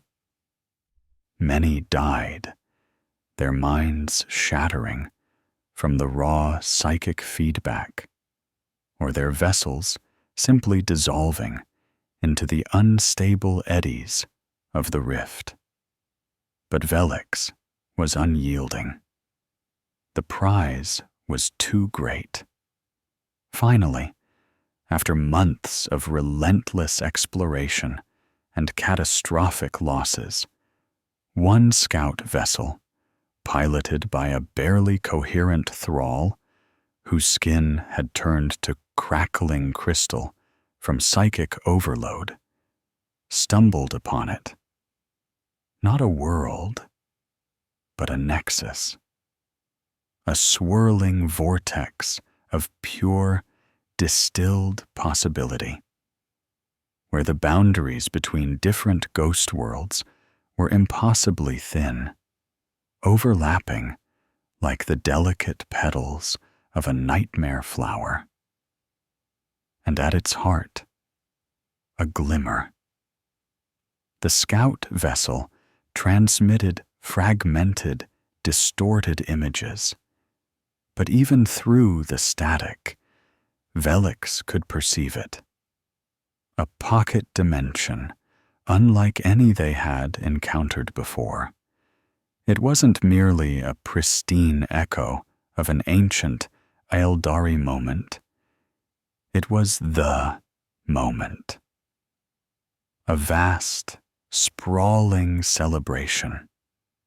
A festival of boundless joy and artistic expression, frozen in an eternal, perfect instant. Colossal structures of living light pulsed with vibrant energy, teeming with Aeldari in their prime, their forms radiating a collective, psychic ecstasy. Temples of thought, theaters of pure emotion, gardens where sculptures composed of living starlight danced to unseen music, all coalesced into a single, breathtaking vision of the pre-fall empire at its absolute zenith. This was no mere ghost world. This was a major psychic anchor, a pivotal fragment of the Aeldari collective consciousness, preserved with astonishing stability. Its sheer vibrance, its immense psychic potential, dwarfed all other dimensions they had raided. The density of pure, unadulterated joy radiating from it was almost unbearable, even for the jaded senses of a Drukhari.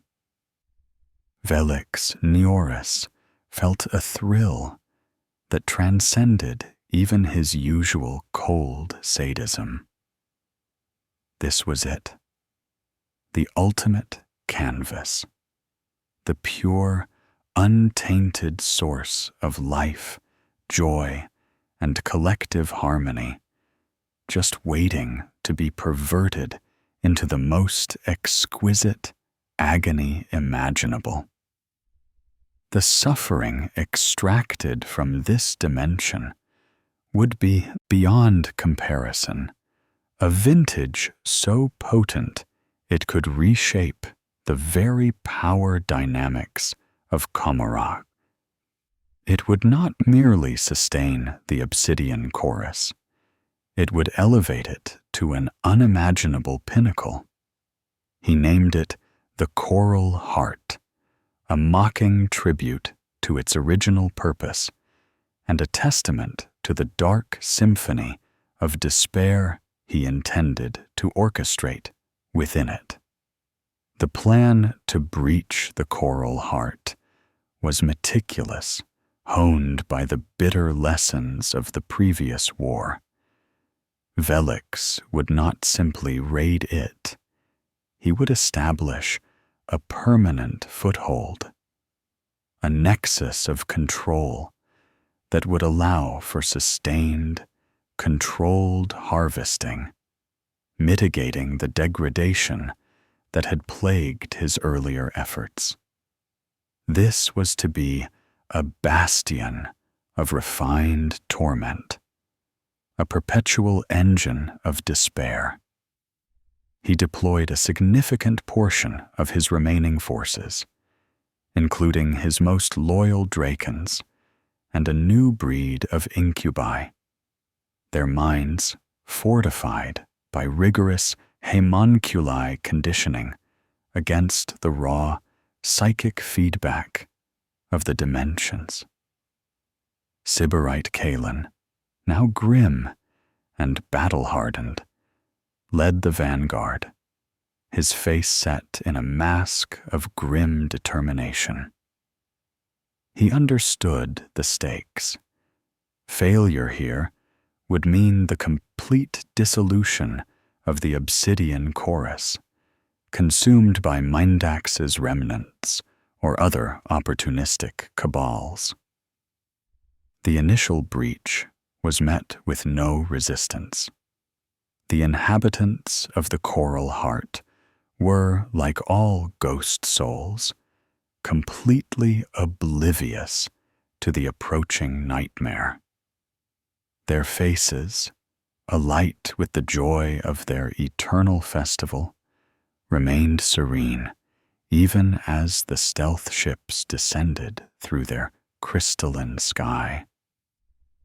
The initial snatch teams targeted the most prominent celebrants, the artists, the seers, the philosophers, those whose minds were most complex, whose fall would resonate with the greatest tragedy.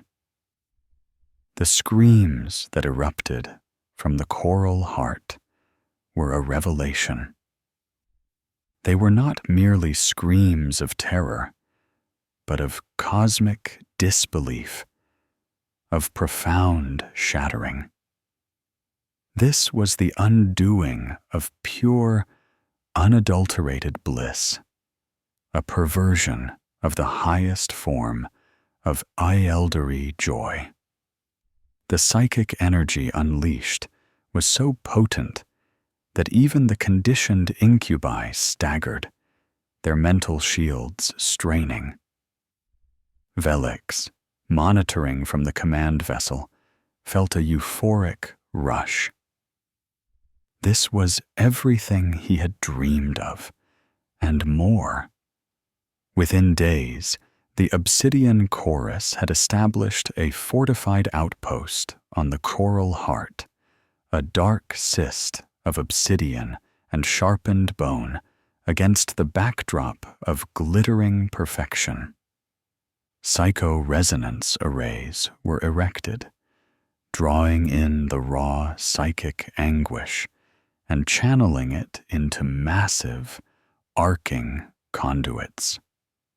Captured echoes were brought to these agony siphons, their minds meticulously broken, their joy systematically inverted into despair, their very existence weaponized into an unending stream of refined torment. This wasn't just a raid. It was colonization.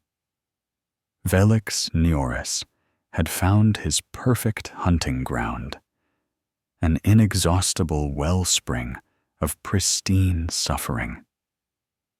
The coral heart pulsed with the dark beat of the obsidian chorus, a testament to their chilling triumph. A glimmer of hope for Velix had become a boundless sea of despair for his victims, and in that perversion, the Archon found his truest calling. The coral heart, that shimmering fragment of ancient Eldari glory, became the new, grim anchor of the obsidian chorus. Its constant, potent stream of anguish, meticulously harvested and refined, revitalized the Cabal, restoring its power and silencing the lingering whispers of dissent. The resources it provided allowed Velix Neoris to rebuild his forces, bolster his spires, and exert an influence over Commorragh that few minor cabals ever achieved. Yet, the tranquility was fleeting. The dark city never truly slept, and the scent of such immense power drew predators from every shadowed crevice. The long war began not with a single, cataclysmic battle, but as a grinding, multifaceted conflict on multiple fronts. The obsidian chorus now had to defend not just its territorial claims in Commorragh, but also the Void Rift itself. And most crucially, the Coral Heart. First came the envy of other Commorrite factions. Even with the defeat of Mindax, opportunistic Archons and avaricious witch cults saw the Coral Heart as a prize to be seized. They launched audacious raids, not merely for ghost souls, but to capture the advanced psycho-siphons and the specialized homunculi who maintained them. Velix found himself locked in a constant, brutal dance of defense and retaliation, always one step ahead of those who would steal his ultimate torment. He deployed the survivors of the Iron Bastion assault, those whose minds had been hardened by the ghost soul infusions, as his elite guard, turning their residual madness into a potent, unpredictable weapon. But the true peril came from outside Commorragh. The vast psychic energy unleashed by the Coral Heart's exploitation, the sheer volume of despair and shattered joy, did not go unnoticed across the galaxy. It rippled through the webway, a psychic beacon of agony that drew the attention of forces far older and more formidable than any Drukhari cabal. Eldar craft worlds, ancient and proud vessels carrying the last vestiges of their dying race, began to sense the anomaly. Initially, it was a vague unease, a discordant tremor in the webway. But as Velix's harvesting intensified, the psychic signature became clearer, a perversion of their own ancestral energies, a desecration of their glorious past. Conclave after conclave of farseers and spirit seers began to perceive fragmented visions of their prime, twisted and defiled. To them, The coral heart was not just a resource. It was a sacred echo, an inviolable piece of their collective soul, being systematically tortured. Swiftly, retribution came. The craft world Kalor, an ancient vessel renowned for its master artisans and potent psychics, dispatched its warrior aspects. Striking through newly discovered webway portals that bypassed Komarok's usual defenses, they launched surgical strikes directly into the Void Rift. Their goal was not to engage the Drukhari in open warfare, but to sever the connection to the coral heart, to reclaim the desecrated fragment of their heritage. Sybarite Kaelin, now a hardened veteran and a reluctant guardian of Velix's dark empire, found himself fighting on the front lines against his own kin.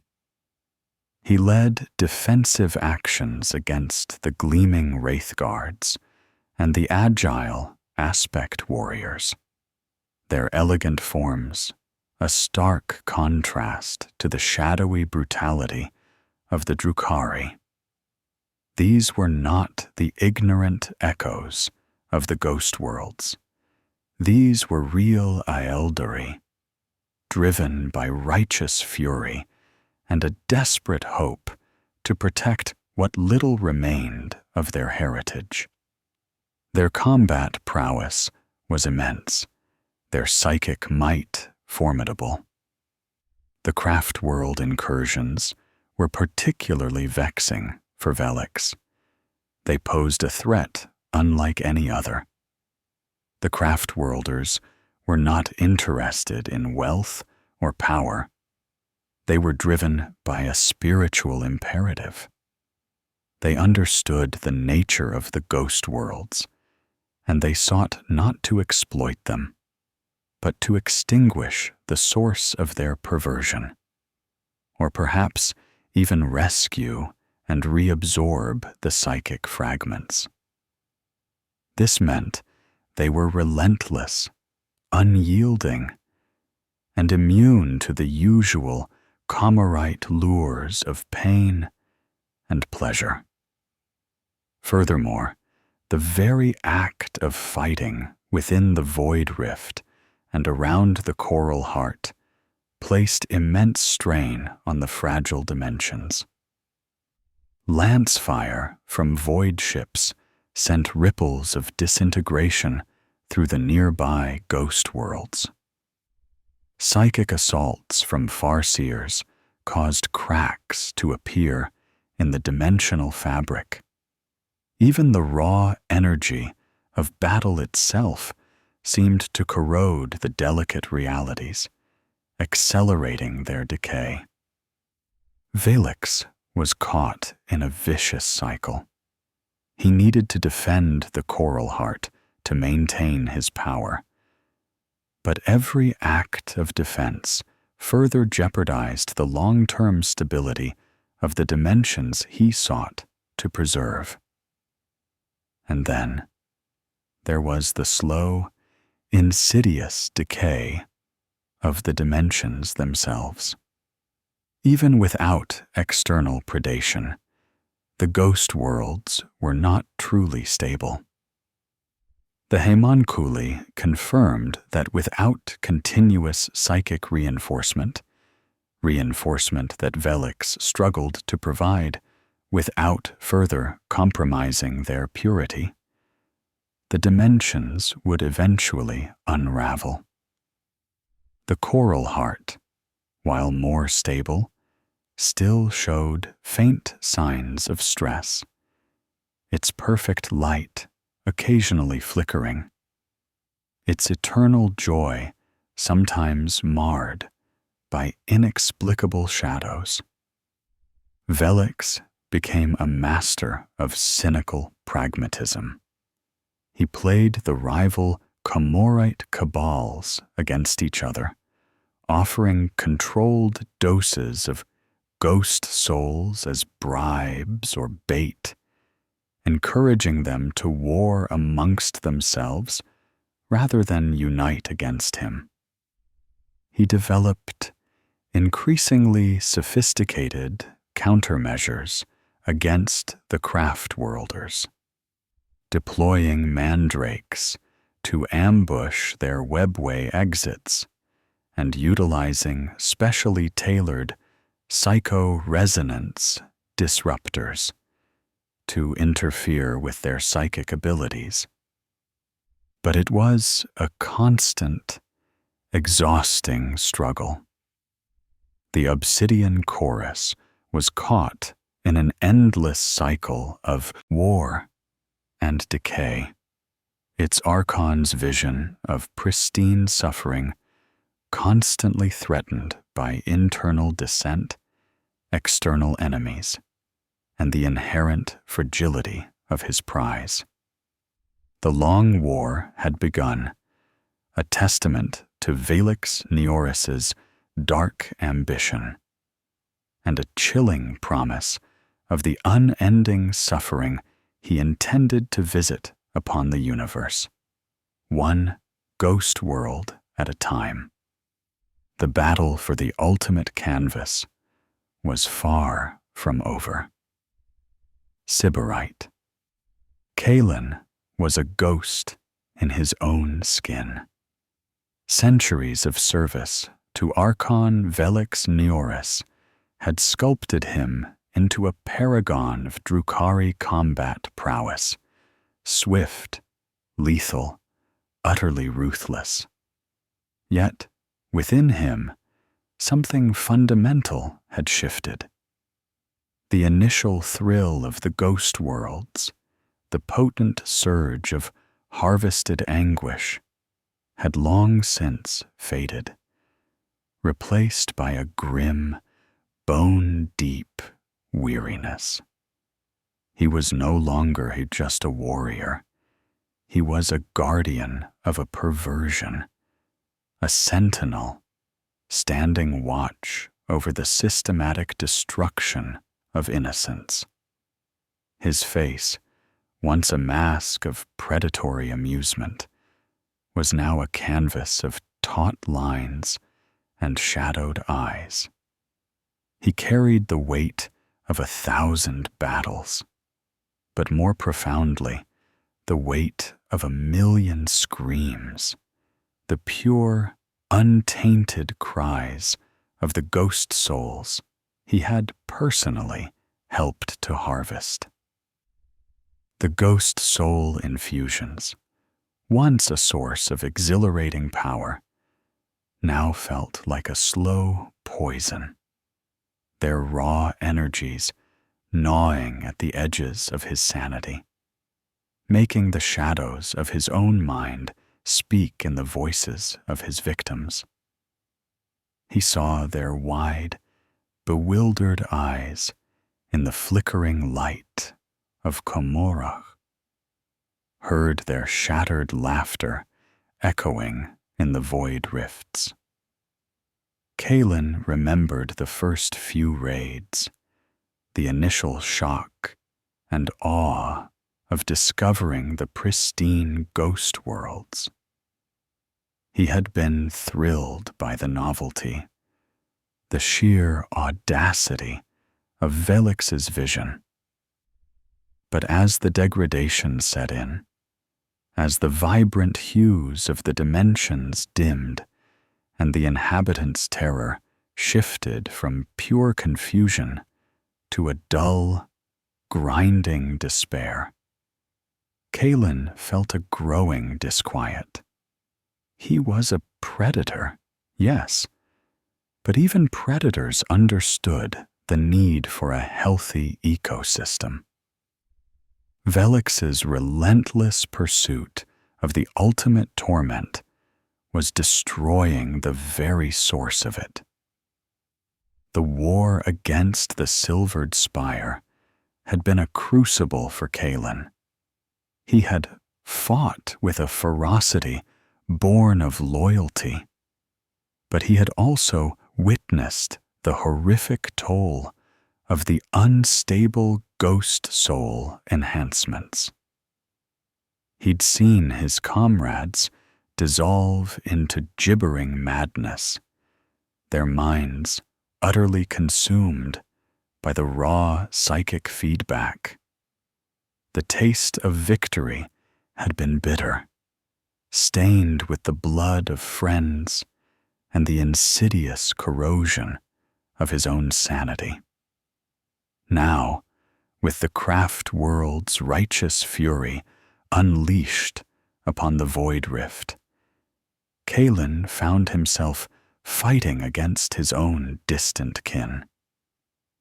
He had faced Wraith Guards, their ancient, mournful eyes seeing through his stealth fields, their heavy D-scythes tearing through his Kabalites. He had dueled aspect warriors, their elegant blades meeting his own, their movements a reflection of what his race could have been, had they not fallen. Each encounter was a fresh wound, a brutal reminder of the schism that had torn his species apart.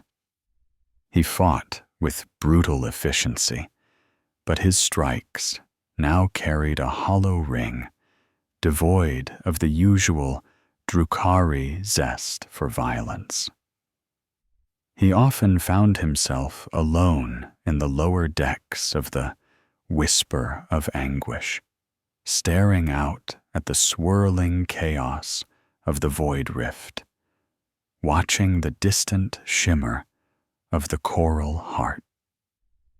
He saw it not as Velix's ultimate prize, but as a bleeding wound, a festering abomination that mocked the very concept of Eldar glory. The perfection it once represented was now a gilded cage for unimaginable agony, and Kalen was one of its jailers. His loyalty to Velix, once absolute, now fractured into 1,000 shards of doubt. He admired Velix's genius, his artistic vision, his cold brilliance, but he loathed the insatiable, destructive nature of his obsession. He saw Velix not as a leader, but as a prisoner of his own desires, chaining his cabal to a pursuit that promised only eternal, self-inflicted torment.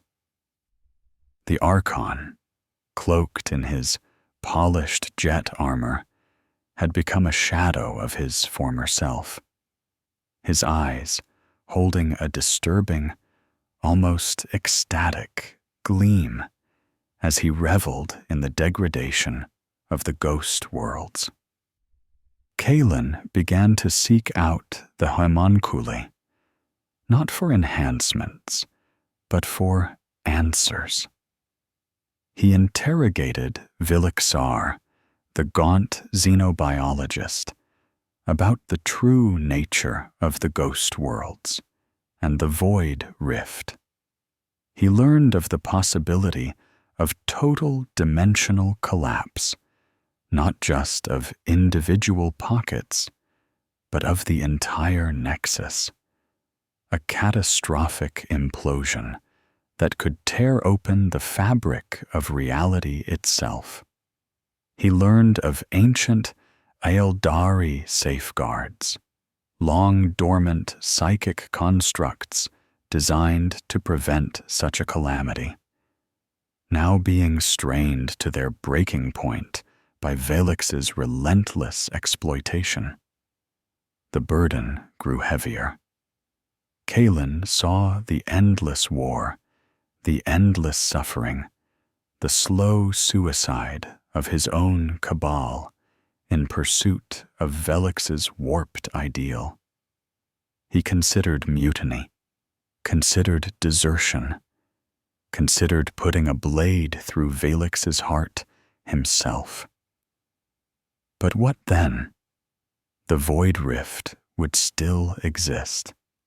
The ghost worlds would still be vulnerable, and 1,000 other Archons would simply step in to seize the prize. His own cabal, broken and leaderless, would be devoured. So, Kalen continued to fight. He commanded his warriors. He slew his enemies. He enforced Velix's increasingly cruel edicts. But he did so with a growing sense of despair, a quiet horror that settled deep in his soul. He was a loyal servant to a mad master, a perpetrator of unimaginable atrocities, and a witness to the slow, agonizing death of what little hope remained for his fractured species. He was a hero, not in glory, but in enduring the unendurable, his burden the knowledge that every victory served only to deepen the grave of the Eldari past. The fragile stability of the coral heart, and indeed the entire nexus of ghost worlds, was a precarious illusion.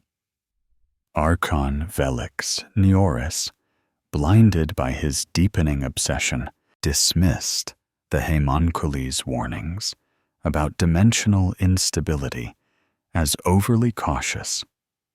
He pushed harder, demanding more anguish, more frequently from the coral heart, ignoring the increasingly erratic energy fluctuations within the void rift. He believed he had mastered these dimensions, that his control was absolute. He was tragically mistaken. The true threat emerged not from rival cabals or vengeful craft worlds, but from the ghost worlds themselves, or rather, from something far older that had long slumbered within their depths. The immense influx of raw, untempered psychic energy, the exquisite suffering harvested by the obsidian chorus, had awakened a guardian, a remnant of the pre-fall Eldari's desperate act of preservation. It was not a living being, but a colossal psychic construct, an elder gestalt of pure will and memory, designed to protect the integrity of the dream realms. For millennia, it had lain dormant, a silent sentinel, its purpose to stabilize and defend the pocket dimensions from internal decay or external corruption. The Drukhari's predations, however, were not mere corruption. They were a systemic violation, a rape of its sacred charge. The awakening was heralded by subtle, then increasingly violent manifestations. Within the coral heart, the joyous echoes began to shimmer and distort, their serene expressions occasionally flickering into masks of silent, abstract horror. Then, the perfect, crystalline architecture began to weep. Not water, but shimmering tears of psychic energy that coalesced into spectral guardians, phantom aspect warriors, wraith lords of pure light, and towering psychers formed from condensed sorrow. These were not the weak, oblivious ghost souls. These were furious, psychic projections, imbued with a fragment of the guardian Gestalt's will. The obsidian chorus's forces, accustomed to the easy slaughter of uncomprehending echoes, were utterly unprepared. The phantom warriors moved with uncanny speed and grace, their spectral blades passing through armor and flesh alike, leaving behind not physical wounds, but excruciating psychic agony that shattered the minds of the Kabbalites.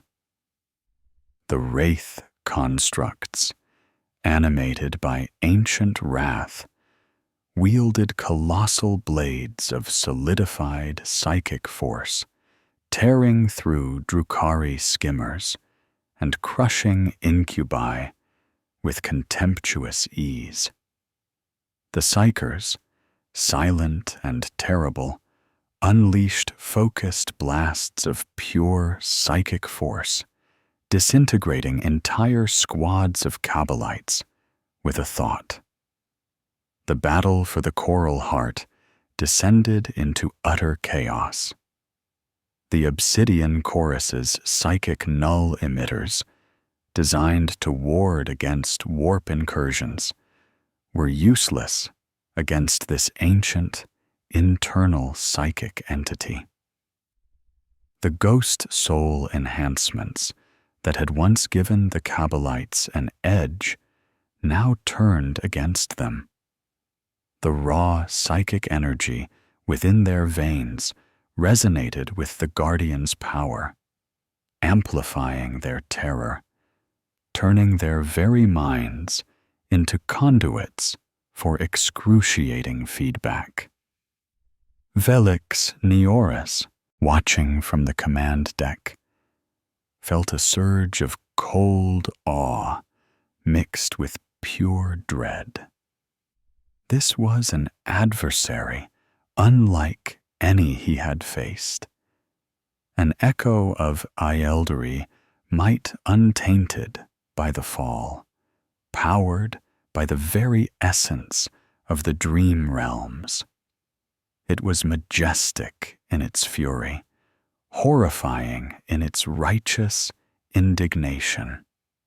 This was the vengeance of a perfect past, brought to life by his own depravity. Sybarite Kalen, leading the desperate defense of the agony siphons, found himself fighting a losing battle against impossible foes. He cut down spectral warrior after spectral warrior, but they reformed, endless in their numbers, each strike a fresh psychic wound. He saw his remaining comrades fall, their screams echoing with the very anguish they had sought to harvest. The ground beneath his feet, once perfect crystalline paving, pulsed with chaotic psychic energy, cracking and tearing open into chasms of raw light. Then, the guardian Gestalt itself manifested, not as a physical form, but as a colossal, shimmering psychic presence, coalescing above the coral heart. It was a being of pure light and wrath, its form shifting between countless ideal Eldari archetypes, a chorus of silent, condemning voices that resonated directly into the minds of the Drukhari.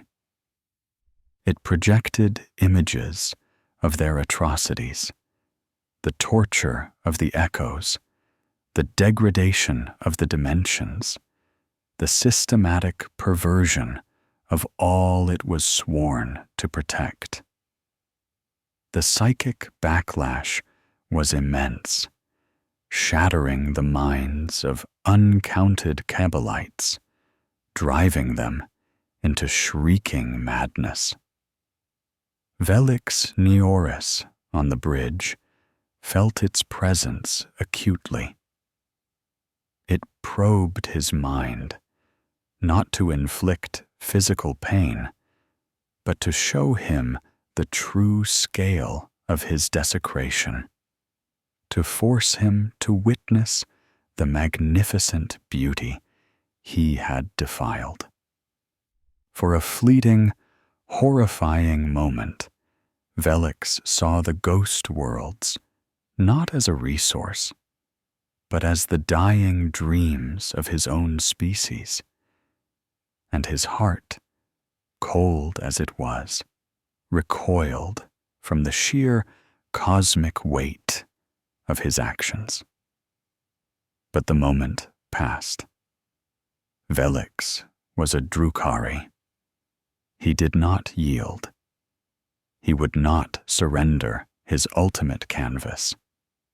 He knew then that this entity, this ancient guardian, was not merely defending the coral heart.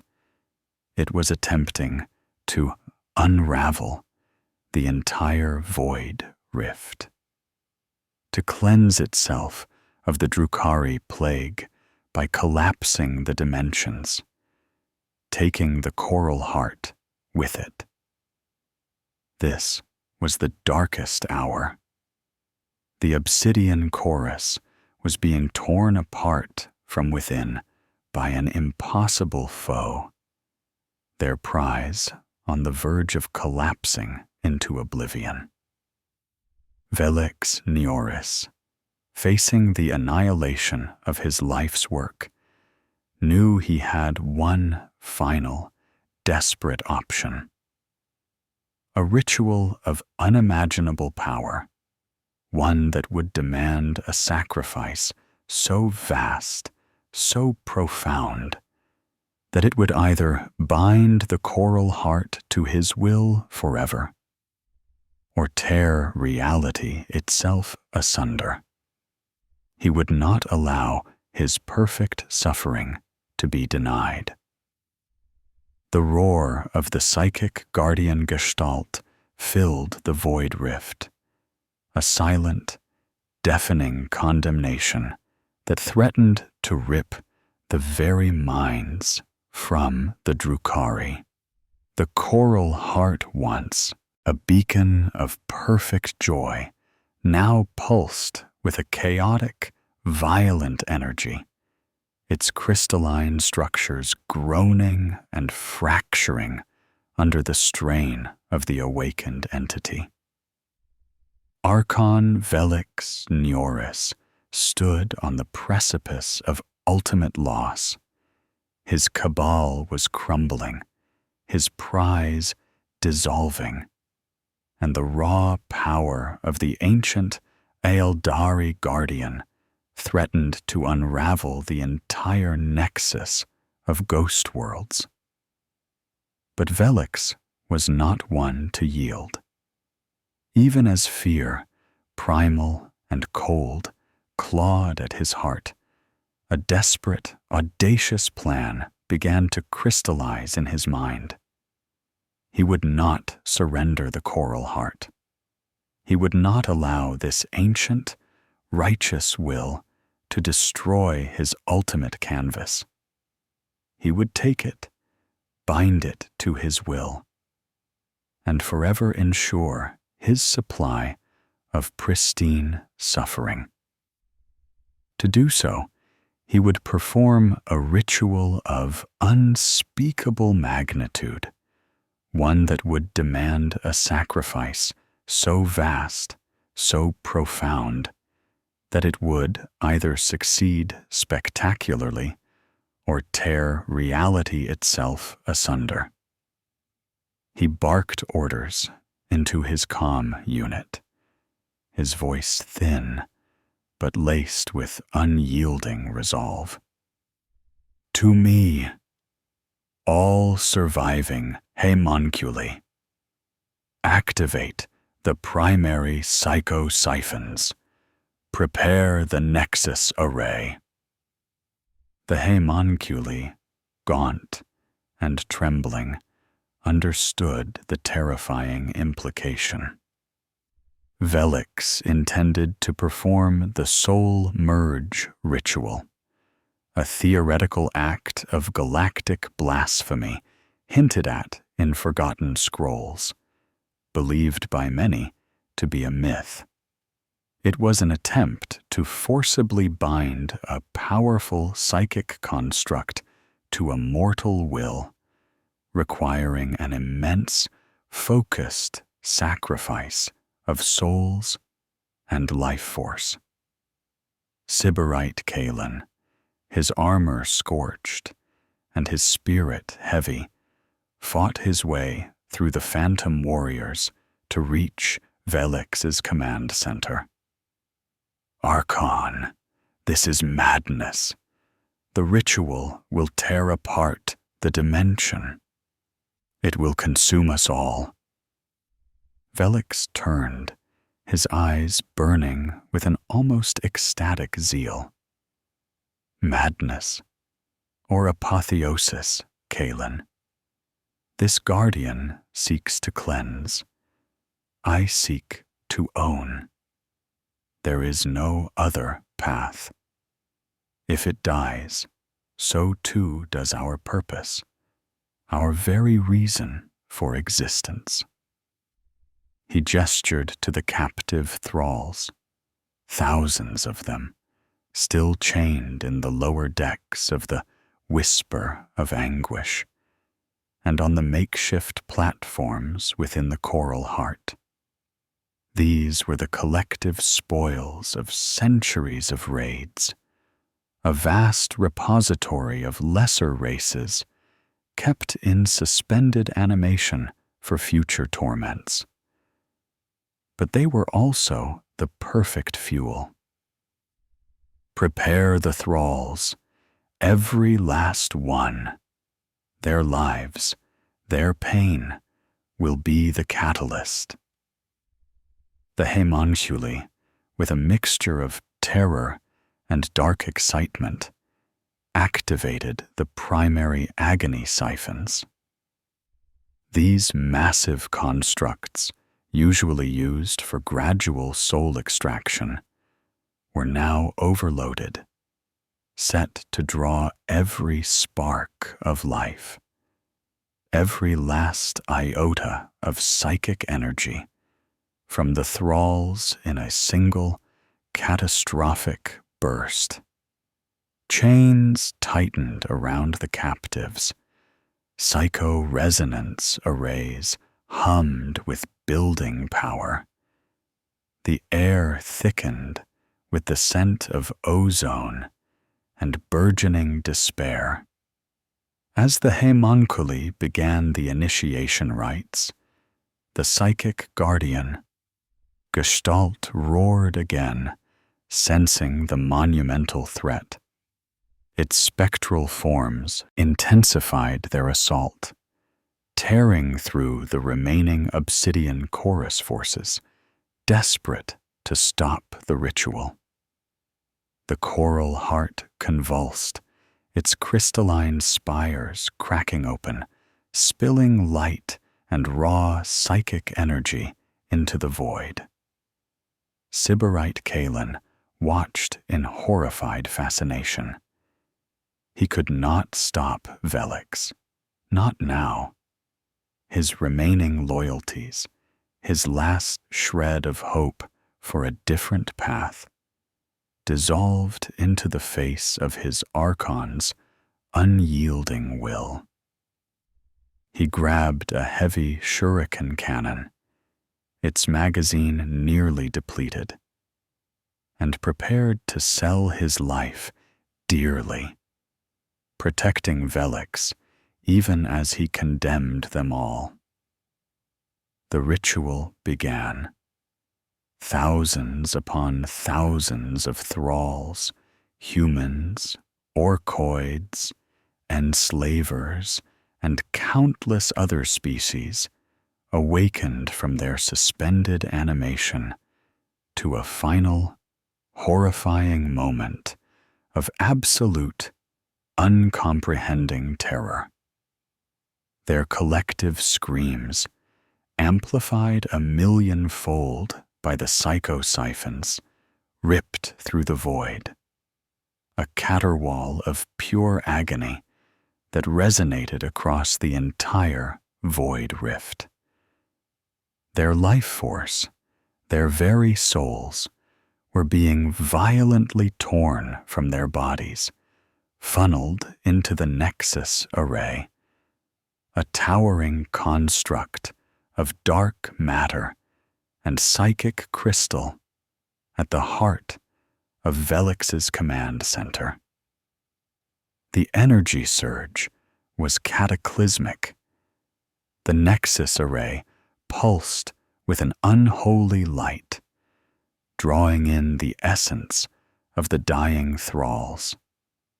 It arced with raw power, channeling it directly into Archon Velix, whose form shimmered with crackling dark energy.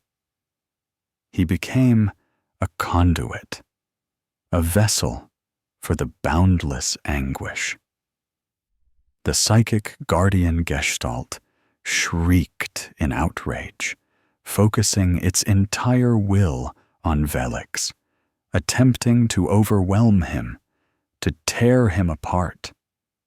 It projected images of its original purpose, its glorious intent, contrasting it with the monstrous defilement Velix was perpetrating. Velix Neoris stood firm, his obsidian eyes glowing with a terrible, consuming light. He wrestled with the guardian, Gestalt, mind against mind, will against ancient will.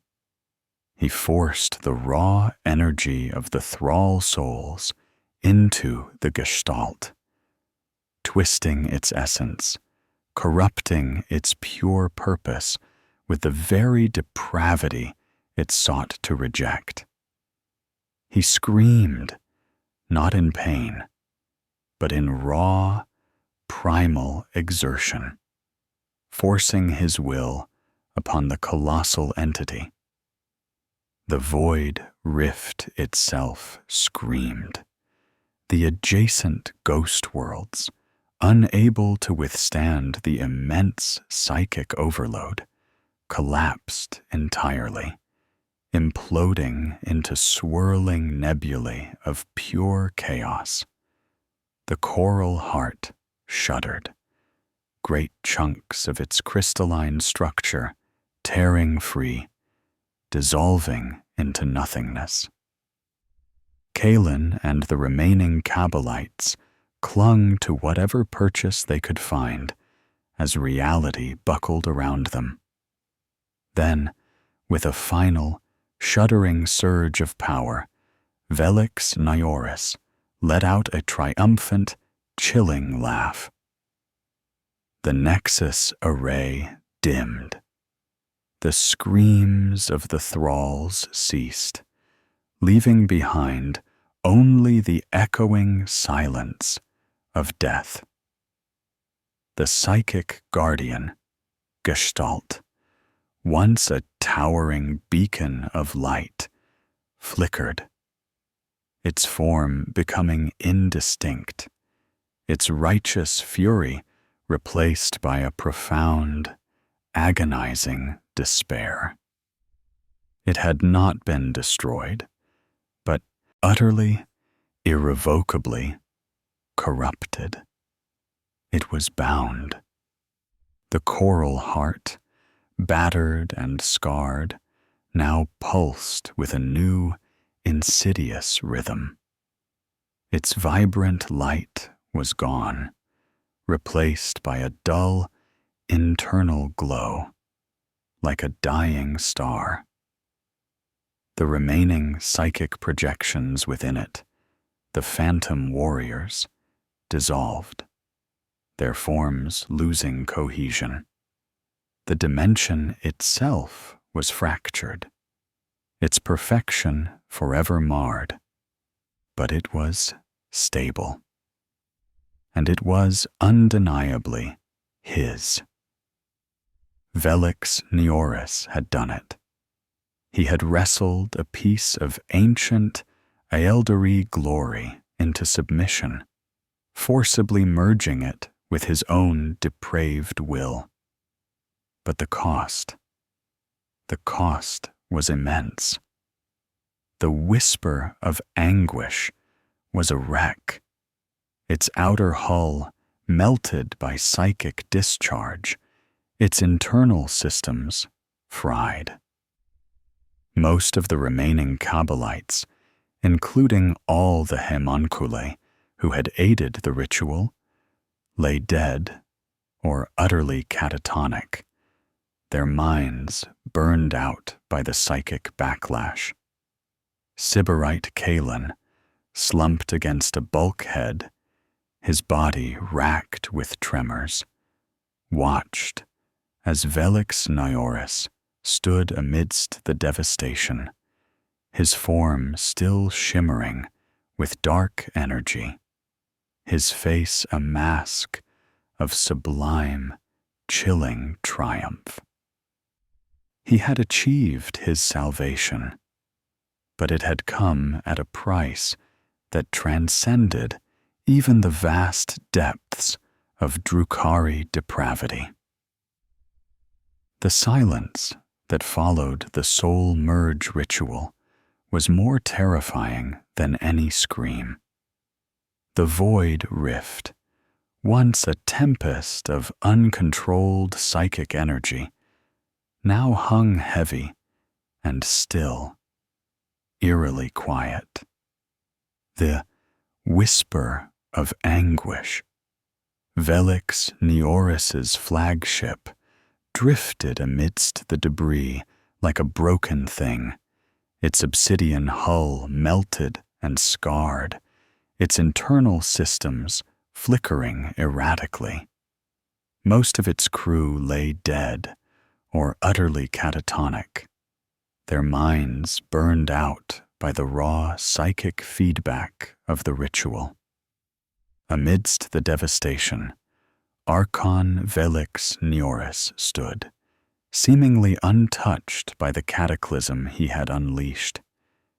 His form still pulsed with a faint, dark energy, his eyes glowing with an unsettling internal light. He had achieved his aim.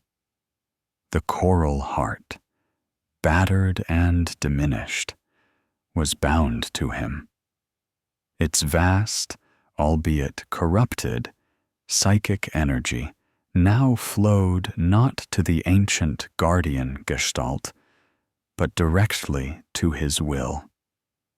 A constant, insidious hum of despair and control. But the victory was a desolate one. The coral heart itself was a ruin. Its shimmering spires were shattered, its vibrant flora withered and gray. The joyous echoes that had once danced through its plazas were gone, replaced by faint, gibbering shadows of what they once were. Their collective memory, a broken cacophony of fear and profound, eternal sorrow. The pristine suffering Velix had so craved was no longer pristine. It was a deeply fractured, tainted agony, infused with the residue of his own monstrous act. The other ghost worlds were gone, utterly annihilated by the ritual's catastrophic energies. where once vibrant pocket dimensions had floated, now only swirling eddies of raw, unstable warp energy remained, dangerous and utterly useless.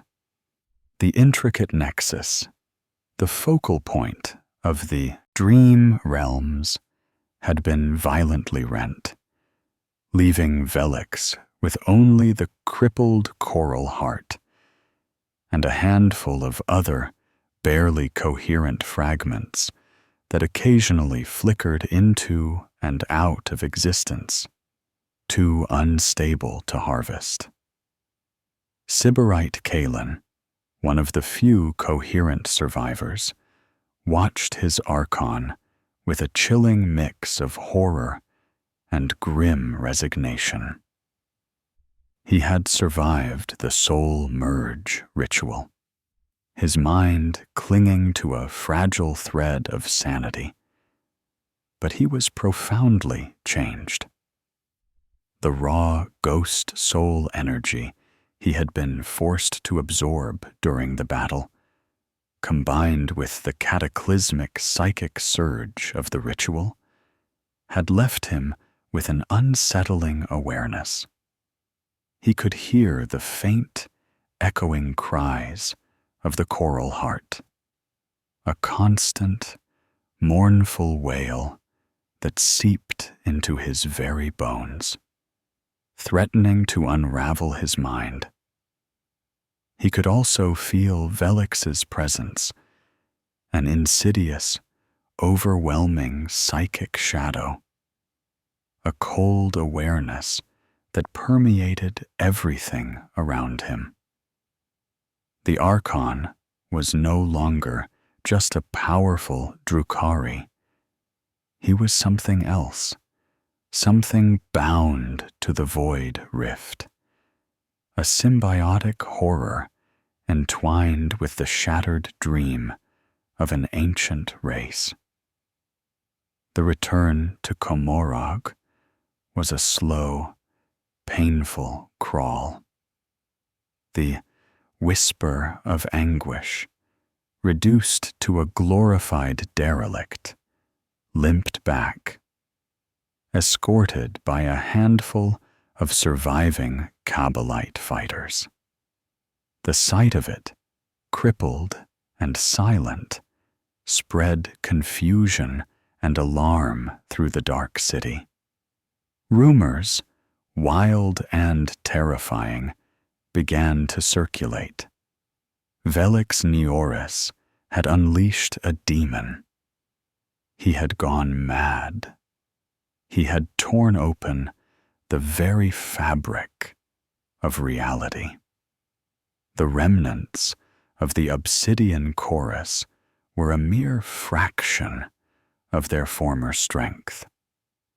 Their elite incubi, their skilled drakons, their invaluable homunculi, most were dead or irrevocably broken.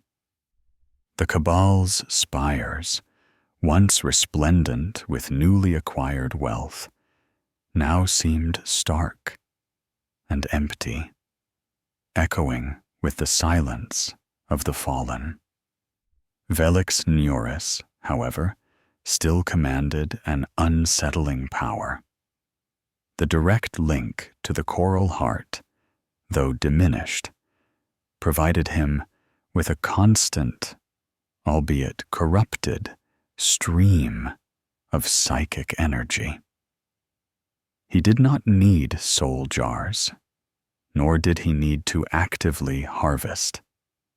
The corrupted coral heart pulsed with a constant, low thrum of despair that fed directly into his being. This made him immensely powerful, utterly self-sufficient, and terrifyingly detached. His mind, once meticulously analytical, now seemed to perceive reality through a filter of endless, muted anguish. He saw the potential in the broken coral heart, not as a failure, but as a challenge, a new medium for his dark artistry. The rival cabals, emboldened by Velix's apparent weakness, began to circle. They sensed vulnerability, the opportunity to finally seize control of the Void Rift, or what remained of it. But when the first probes dared to approach, they were met not by conventional forces, but by something far more chilling. Velix Neoris, still aboard his crippled flagship, unleashed a controlled wave of the coral heart's corrupted psychic energy. It was not a blast, but an insidious wave of pure, concentrated despair, magnified and directed by his own warped will. The rival scout vessels were not destroyed, but their crews were instantly and irrevocably broken. Warriors collapsed into comas, their minds overwhelmed by a sorrow so profound it crushed their spirits. Others descended into gibbering madness, their bodies twisting into parodies of their former selves, haunted by echoes of shattered joy. The psychic backlash alone was enough to make even the most hardened Archons recoil. Velix Neoris had become the living embodiment of the coral heart's broken dream. He was a silent sentinel, a master of a ruined domain. He no longer needed to raid. He merely existed. And the void rift pulsed with his corrupted will. The obsidian chorus, though shattered, remained under his absolute command, bound not by loyalty, but by the chilling, psychic shadow of their Archon. The aftermath was not the end of the war, but the transformation of Velix Neoris into something far more insidious, a perpetual, living horror tied to the fate of a shattered ideal. The echoes of the soul merge ritual reverberated through Komorrah, a silent, chilling testament to Archon Velix Neoris's ultimate triumph and his profound damnation. The obsidian chorus, a mere fraction of its former strength, remained. But its nature was irrevocably changed. It was no longer a cabal driven by avarice or even refined sadism in the conventional sense. It was an extension of Velix Neoris, and Velix Neoris was now a living conduit to the corrupted coral heart. Archon Velix Neoris was transformed. His physical form, while still elegant and untouched, was merely an anchor for a far greater, more terrifying presence. The raw, corrupted psychic energy of the coral heart, now irrevocably bound to his will, flowed through him constantly. He no longer needed to feed upon the anguish of others in the traditional Drukhari sense. He was the coral heart's anguish, and it was his. His eyes, once depthless pools of obsidian, now burned with a faint, purple-black light, reflecting the dying embers of a shattered dream.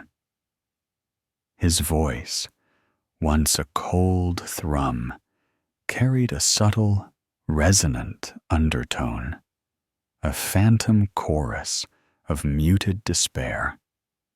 He moved with an unnerving stillness, his thoughts moving on a different plane of existence, constantly processing the vast, fractured sorrow of his prize.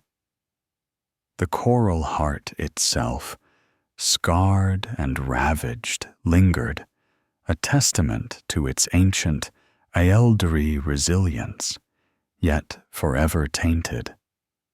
Its vibrant light was extinguished, its crystalline spires resembling jagged teeth in a gaping maw of cosmic grief. It pulsed with a dull, ceaseless thrum of corrupted psychic energy, a wound in reality that continuously wept despair into the void rift. It no longer contained pristine echoes of joy, but only fragmented, gibbering shadows of what once was, their collective minds irrevocably broken, existing in a state of eternal, uncomprehending anguish. Velix did not harvest them. He simply was them. The obsidian chorus, though numerically weak, became a force of chilling terror.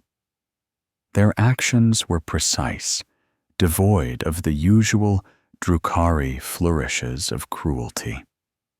They did not raid for slaves or wealth.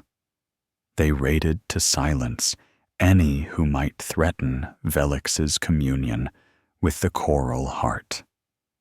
Their few remaining vessels, including the perpetually scarred whisper of anguish, moved with an unnatural stealth, their hulls vibrating with the subtle thrum of Velix's power. Their warriors, under Kaelin's grim command, fought with a chilling, detached efficiency, their minds hardened against all but the Archon's will.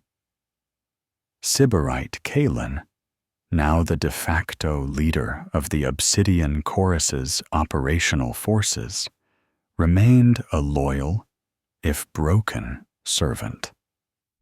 The constant psychic echo of the coral heart, filtered through Velix, had irrevocably altered his perception.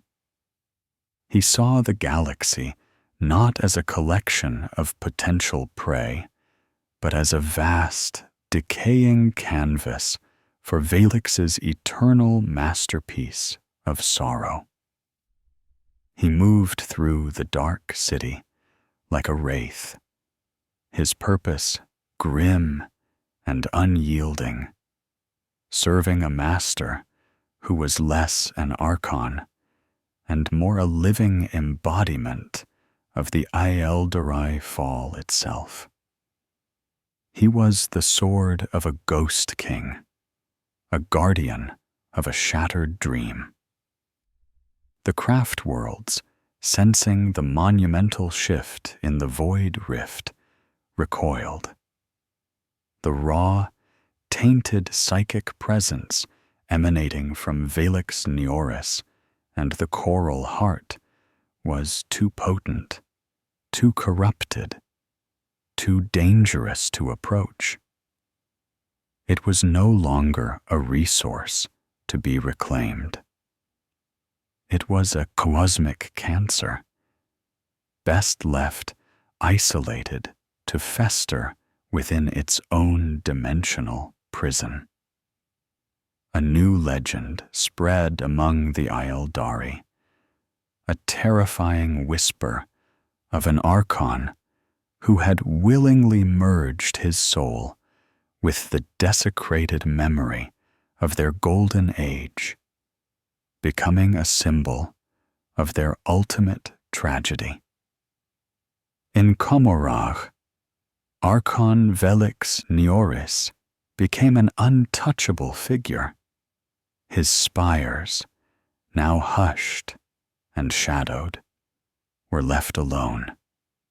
No cabal dared to challenge him, for his power was not of brute force or conventional cunning, but a subtle, pervasive, psychic domination that promised not death, but an eternity of soul-crushing despair to any who incurred his wrath.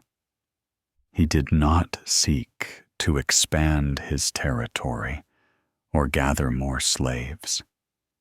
He merely existed, a dark, pulsing heart at the center of the void rift, eternally communing with his corrupted prize. The obsidian chorus became a myth, a chilling tale whispered in the shadow markets.